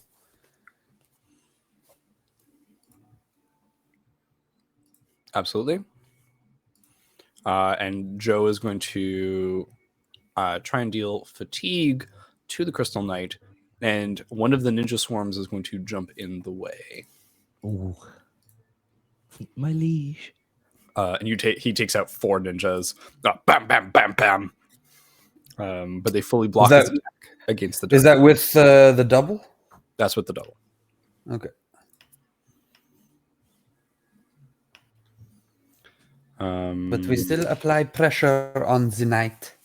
He cannot defend and maneuver. Great moves. We're going to go over to the Necromancer, who's actually fighting Kaloni. The Necromancer is advancing and attacking. And so he is going to... Give me 1 second. I just want to check. Ooh. The Necromancer is going to cast forth a thin cutting edge of miasma that pierces your form, Kaloni. You must take... Oh. God. Okay, hold on. I'm trying to translate this so it works from an NPC standpoint.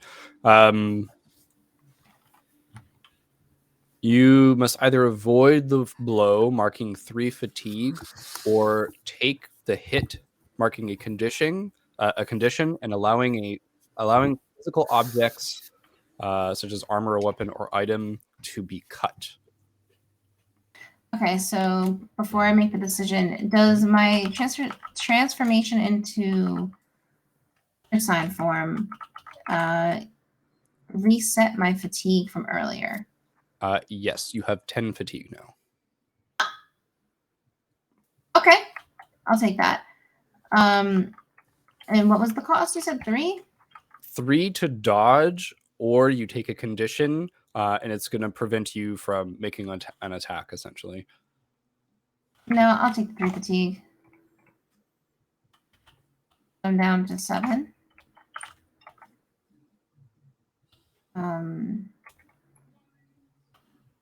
Because, I mean...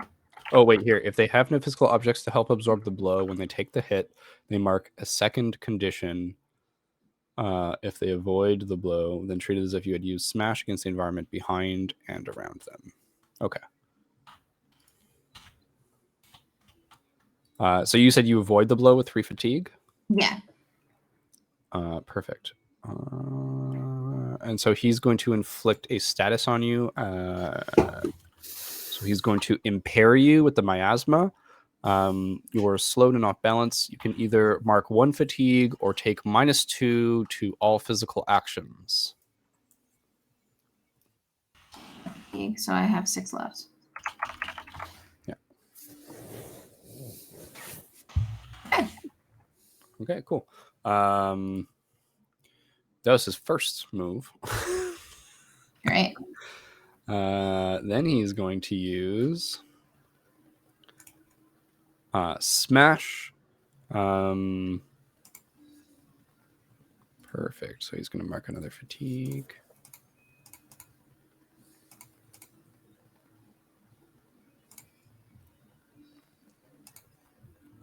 He's going to use pressure. You can't use advance and attack in the next exchange.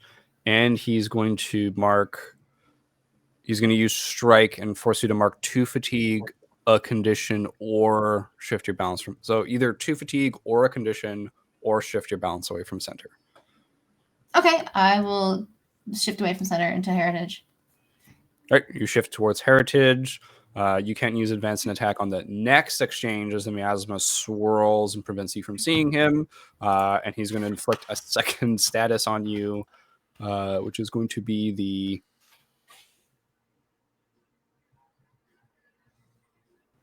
We're going to say impaired again, since you marked a fatigue last time to stave it off. So you can either mark a fatigue or you take -2 to all his actions.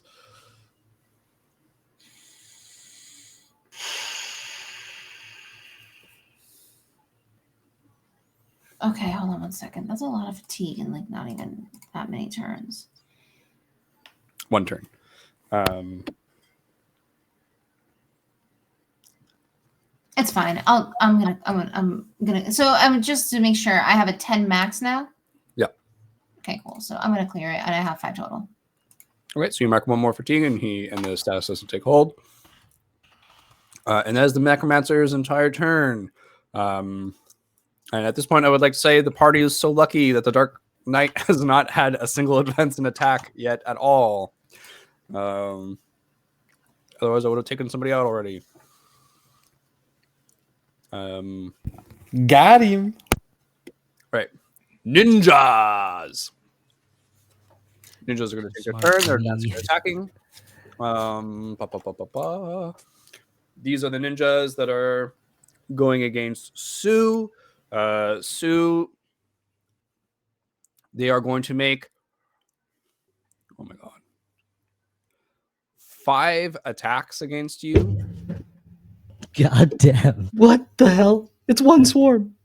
This is 5 strike attacks. So you either mark 10 fatigue, God 10 damn. conditions, or shift your balance away from center 10 times. 5 times. Take the 10. I choose to take 10. No, I don't want to do any of this. Oh my god. Wait, 5? Oh Sorry, my 5 god. 10 fatigue, Are you 5 sure? conditions, or shift your balance 5 times. Yeah, that's we can pretty do crazy. it. We can Okay. do it one at a time. We can do it one at a time if you want to spread it out amongst a bunch of different stuff. No. I think it's good. I'll take I will take 4 conditions. 1 fatigue. Okay. 2 wait. What happens when you reach 5 fatigue? Nothing. Nothing. You Nothing. start Okay, going good. That's conditions. good. That's what I wanted to just confirm. Okay, I'll take 1 fatigue, 2 conditions, and shift my balance 2 towards force. 1, 2, 3, 4. You have to take 2 fatigue for the 1 attack. So you take an extra condition. Oh, okay. So you'll take 1 fatigue, 3 conditions, and shift your balance once, Or No, 2 well, I'll fatigue shift my and balance 2. twice, and and not Yeah, take I the don't- fatigue. yeah. Well, I'll take 1 fatigue. No, I don't understand. It carries over, doesn't it? So fatigue damage only carries over to conditions, not your balance. Right. How many fatigue do you have left right now? I have 1. Okay, so if you take 1 of the fatigue attacks, it'll do 1 fatigue damage and a condition. Yeah. And then I take 1 more condition, and then 2 balance.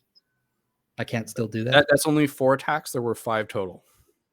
So you have to take another balance shift or a condition. Oh, okay. I see. And you can't make it fatigue because you're maxed out. Right. Okay. All right. So 3 conditions, 1 balance. Okay. You take a beating as Yeah. Sorry, I was about to say 15, but you guys actually already took a bunch of them out. 8 of the remaining ninjas of that particular swarm come in and do some attacks on you.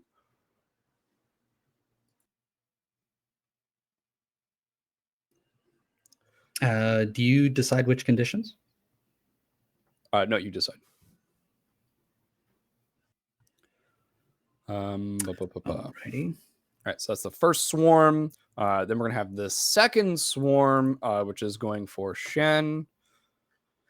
Let's scroll down to these guys. All right, these guys are going to do the same thing. They get 5 attacks, and they're all going to do the smash. Strike. And they're all going to go against you, Shen. Okay, so they take 2 fatigue. All right. Which means only 10 of them are attacking you. Only 10 of them are attacking? Yeah. Well, you like take out 2 as they come in, and then but there's still another 10 that are coming in to hit you. So they have 12 fatigue then, technically. 15. Each swarm has 15. Okay. And each ninja has 1. I'll take 2 fatigue.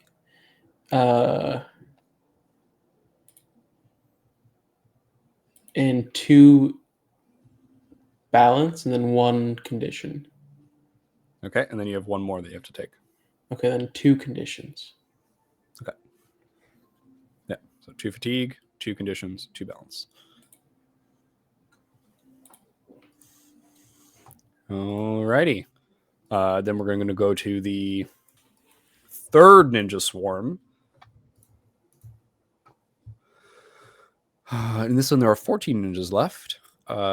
These ones are going to go towards Jet. Jet, you have the same option. There's 5 hits. They are worth either 2 fatigue, a balance shift, or condition. What's your assortment? I'll take 1 fatigue, or one of the 2 fatigues, and 4 condition. conditions. Oh, and 3, 4. Okay. And then, Right? Is that it? yeah. So one of the hits is worth 2 fatigue, but you're taking 1 and a. Oh, no, sorry. I'll take one of the 2 fatigue hits. So I'll take Oh. 2 fatigue for one of them. And then the other 4, I'll choose condition, or you can give me conditions. Okay, and then 4 conditions. All right. So 2 fatigue, 4 conditions for 5 hits. Perfect. So basically, tell me which condition I don't have, because there's 5 available. It's up to you. You choose. Oh, It's yeah? not- Okay. Perfect. The last ninja swarm, you know it's going for freaking Rufu. Rufu, make your choice. I don't feel guilty. You're muted. Potentially. Say it again. What am I choosing? You're choosing. You have 5 hits you have to take. Each hit is worth either 2 fatigue, a condition, or a balance shift. What? What we've been doing. Yeah. What are the names? We're getting our Christ, are you tickled I guys jumped out talking of the about? ship. 3 times. And then What are you even saying? What language are you speaking, sir? This is an affront to my everything that I hold dear. Well, I mean, I don't choose. I take it. You know, if you're telling me I take it, then I take it. What do you take?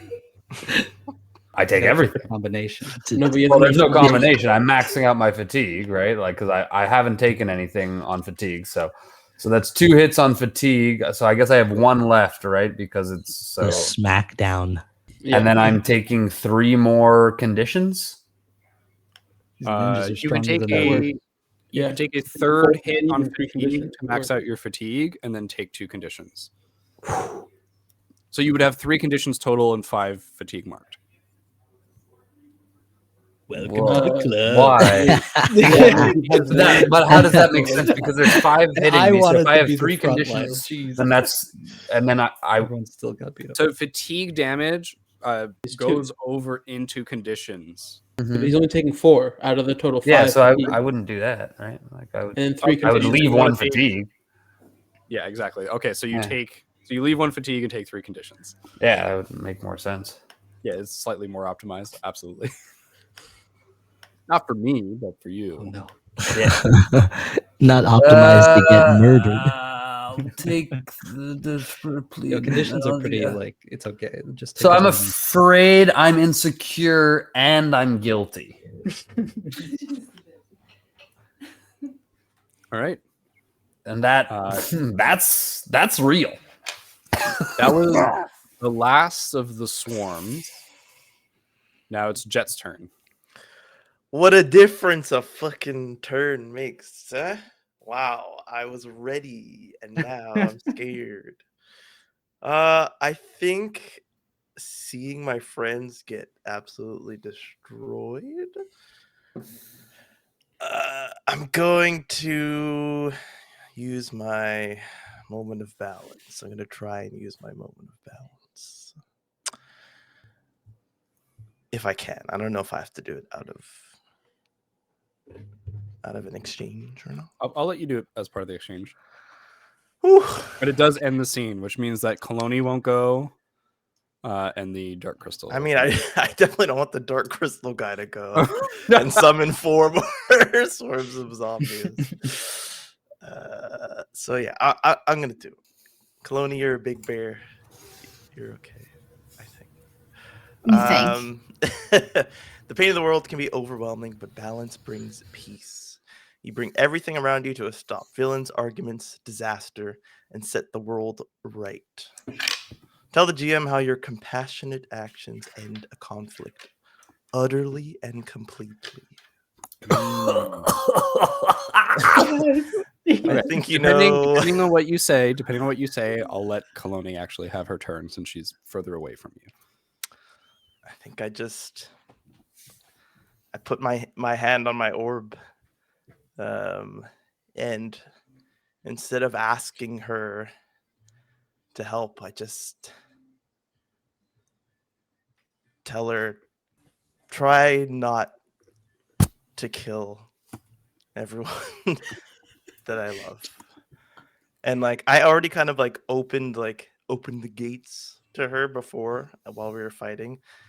And so I just like completely release myself to Konohana, full trust in her actions and full acceptance of the outcome.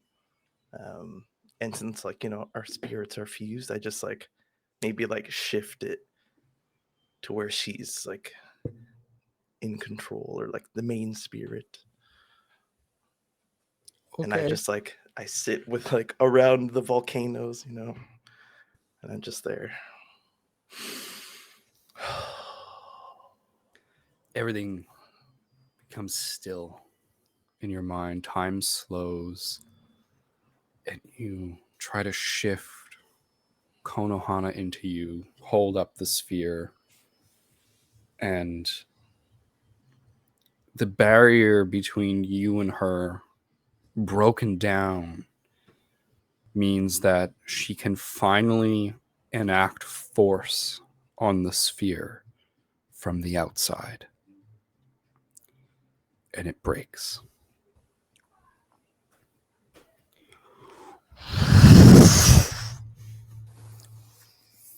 Everything is pushed aside as an explosion of light and sound. The ground surging upwards into the sky.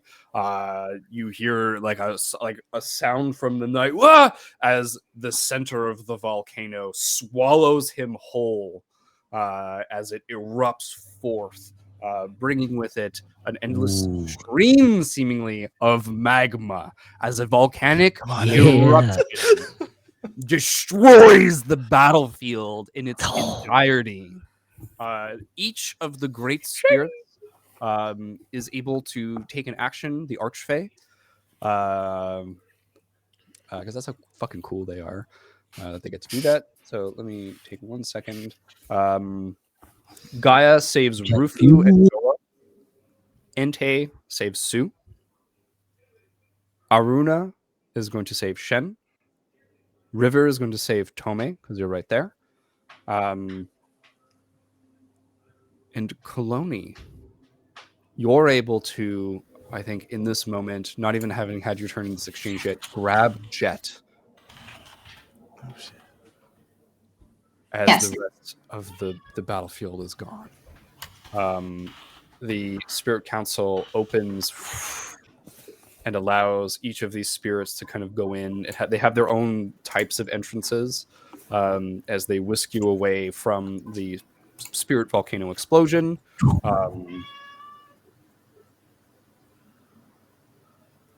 The siege of the Spirit Council is done. The battlefield is a wasteland of magma, fire, and bones. Ash rains down. The leaves of the banyan tree closest to the battlefield wither and burn away as one of the greatest spiritual powers of the world is unleashed and reintegrated. Kaloni, you feel the ripples of energy flow through you as the world is partially made whole for the first time in 1,000 years as seismic activity returns to the planet. Now, I wasn't expecting fully for this to happen this session.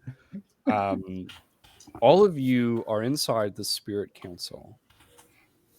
All right, having been brought in here. There's no break in consciousness, no lapse in judgment. You are all, from one moment, being whisked away, each in turn. And I think you each get a different sense of the spirit that is grabbing you and bringing you in. Right, like Gaia, there's that sense of moss, earth, dampness, but life in the wet. Entei, there's spirit of ash and flame, dry, hot, hard, but also deep. Aruna, a weight and a weightlessness at the same time, the inside and outside of your body drawn in different directions. River, the river dragon, the spirit. Tome, you feel light and flowing. And Jet, you feel the warm embrace of Kaloni as she has you in her arms and sets you down within the council. And you behold her for the first time in her full bear form, having taken some damage from the necromancer. You're all here within the banyan tree.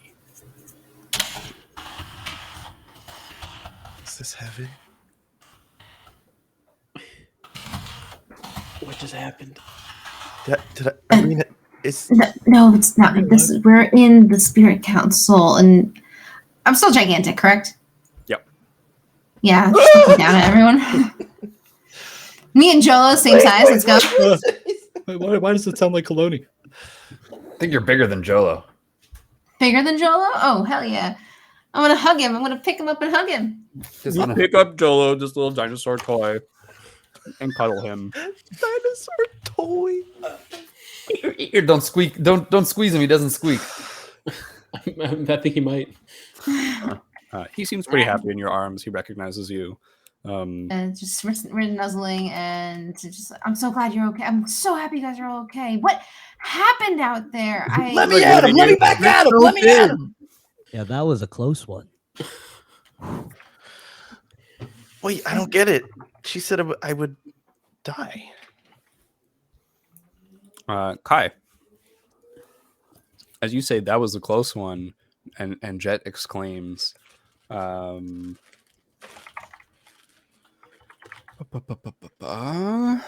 I just need the name.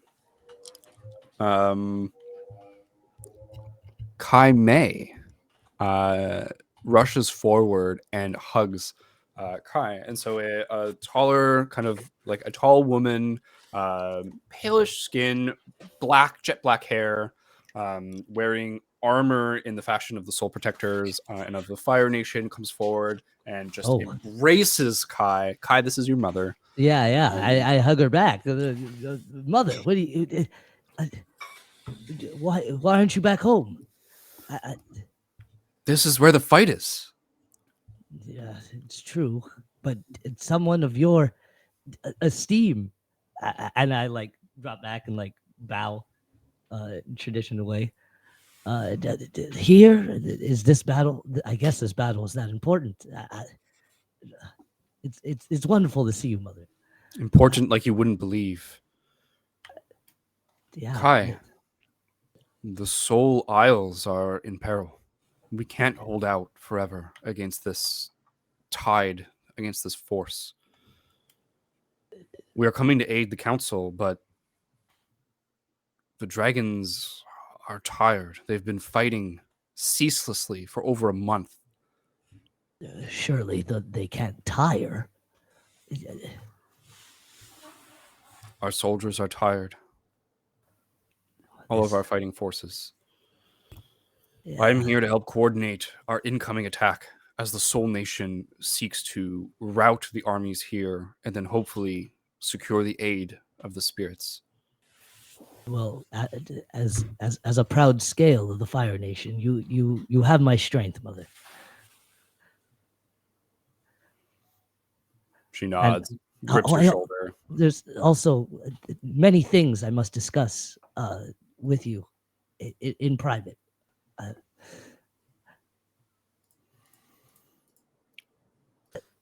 Who are these people you've brought with you that have displayed such bending? And it seems you've made friends with the spirits themselves. And she gestures to Kaloni and Jet. Jet, in this moment, as she gestures at you, you all turn towards Jet, perhaps sometimes the most unassuming of the group, a young boy. And as you look over, you see what used to be his human form, a silhouette, but now made of ash. And as the ash kind of like it drifts as you move through the air, but you are now spirit touched. Hold on, let me just check my notes quickly.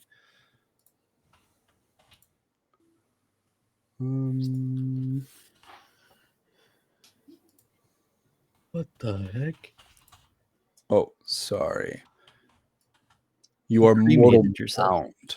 So before you were spirit touched, Obake, where you were a mortal who had spiritual characteristics, which didn't really present themselves unless you were using them to bend, which was the whole Konohana adding to your bending type thing. Now that Konohana has been unleashed and reached through you to break her prison, you became a conduit for the spirit world. So you have a physical body, but you have a permanent and very physical connection to spirits. So this is akin to like the essentially the Avatar or the Moon and Ocean Koi. And so in a very real way, you have become Jet the Ashen, your spirit of ash, who is bound to the mortal realm. And so the ash will kind of like clear, and you can be yourself again, but your clothing is like shifting and gray. Oh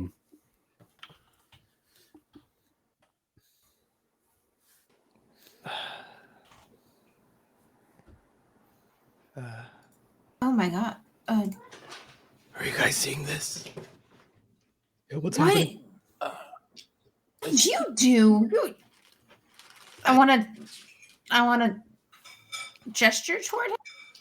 Can I like touch I'm afraid him? to touch him, he looks hot.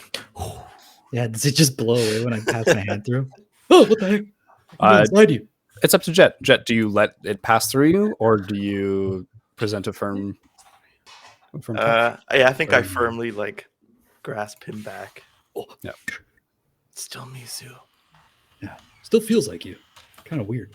Wait, It's does this mean you were astounding. burnt away to just this? Like, what does this mean? Like, how are you and your orb merged? Are you separate? It means that we're safe and that we're at the Spirit Council. Inte, that gleaming skeleton. Give me 1 second.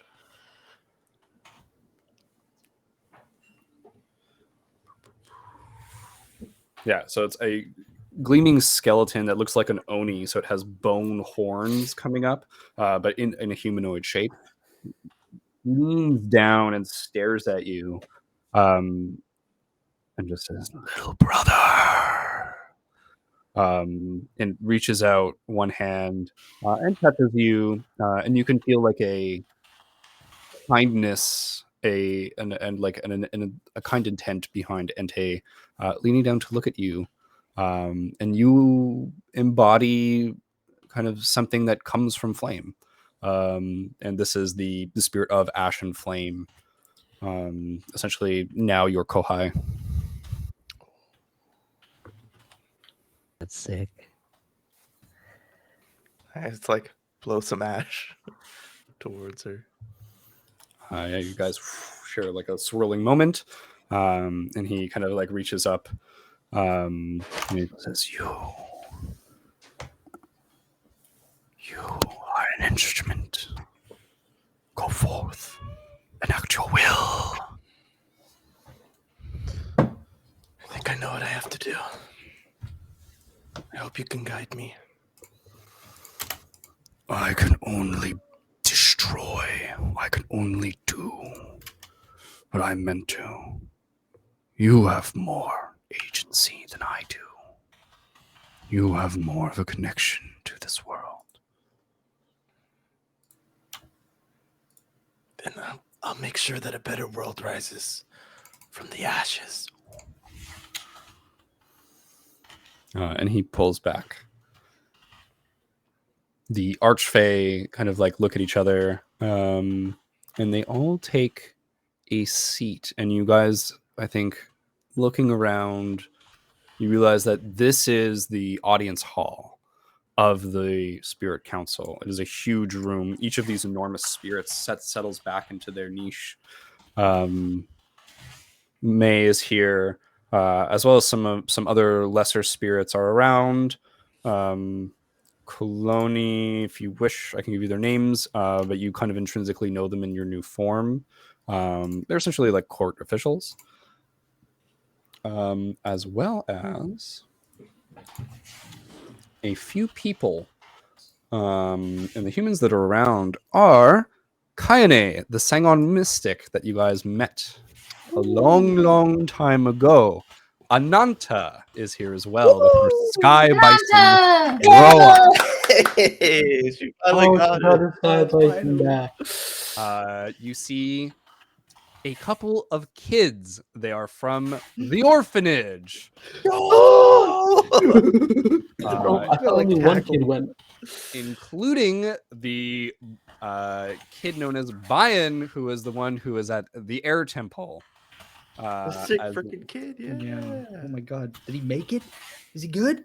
Are you alive? Bayan seems okay. As well as Silas Tenebree, the pirate captain, is here as well. Yo, Looking this well within his element. keep And then him you out. have Quetzal and Quaddle off to the side. Quetzal still seems a little bit hurt, but Quaddle's kind of like taking care of it and like feeding it soup. And you are all here within the Spirit Council. And Gaia, in a rumbling voice, says, "The battle is done for now. Let us speak until the next dawn what must be done in the world of men and mortals." And that is where we'll end this episode of Avatar, Age of Bone. Yo, Damn. so Jeez. sick. Incredible. Thank you all That was great. playing. Thank everyone else for watching, all you hexagons out there. Let's do our growth questions quickly, and I'll bid everyone a good night. Did everybody learn something challenging, exciting, or complicated? Ash, a jet just became a Yeah, spirit. I Spirit think boy. Does that count? yes. That's possible. That is possible. Did you stop a dangerous threat or solve a community problem? The battle's over for now. Pretty sure. I will freely tell everybody you saw the Dark Knight get swallowed up by a volcano. So one of the generals, Nice. one of the Dark Generals, is gone. Amazing. Initially, Hit that him was with the our plan old to begin with. but combo, didn't baby. work. Didn't- Did you And I guide did a set it. character towards balance or end the session at your center?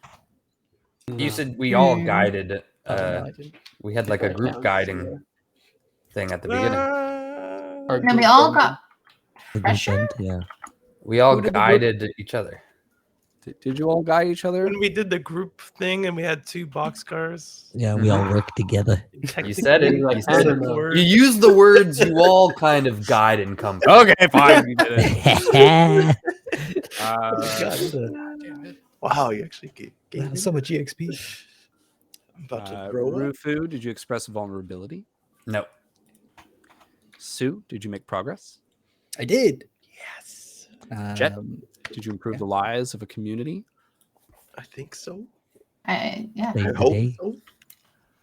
Shen, did you express gratitude? Not this time. There was no time. Kaloni, did you resolve an issue or conflict relying on something other than your training? No. Did you mark a growth for that last time? On Tuesday. I don't think so. I don't think we talked about it at all. So then I'll say mark that this time. thank because you. you helped Heibai, essentially. You saved Heibai. It's gonna unlock my balance again. And Kai, did you learn something important or meaningful about your lineage? No. Well, other than my mother's here. Other than your Fighting. mother's here, and I think Kai specifically, seeing your mother, you take a quick look around, and you see someone else. My brother, good for nothing asshole. You see Kai Luen, Yeah, freaking dick. Doesn't do nothing until he has to. but he's here, maybe doing something. But you don't learn anything yet. What about my homeland being in trouble? Is that kind of? I'll give it to you. It's a loose night, maybe. That's something about your lineage. Yeah. All right. A long shot. Call me all right. Hawk Eye.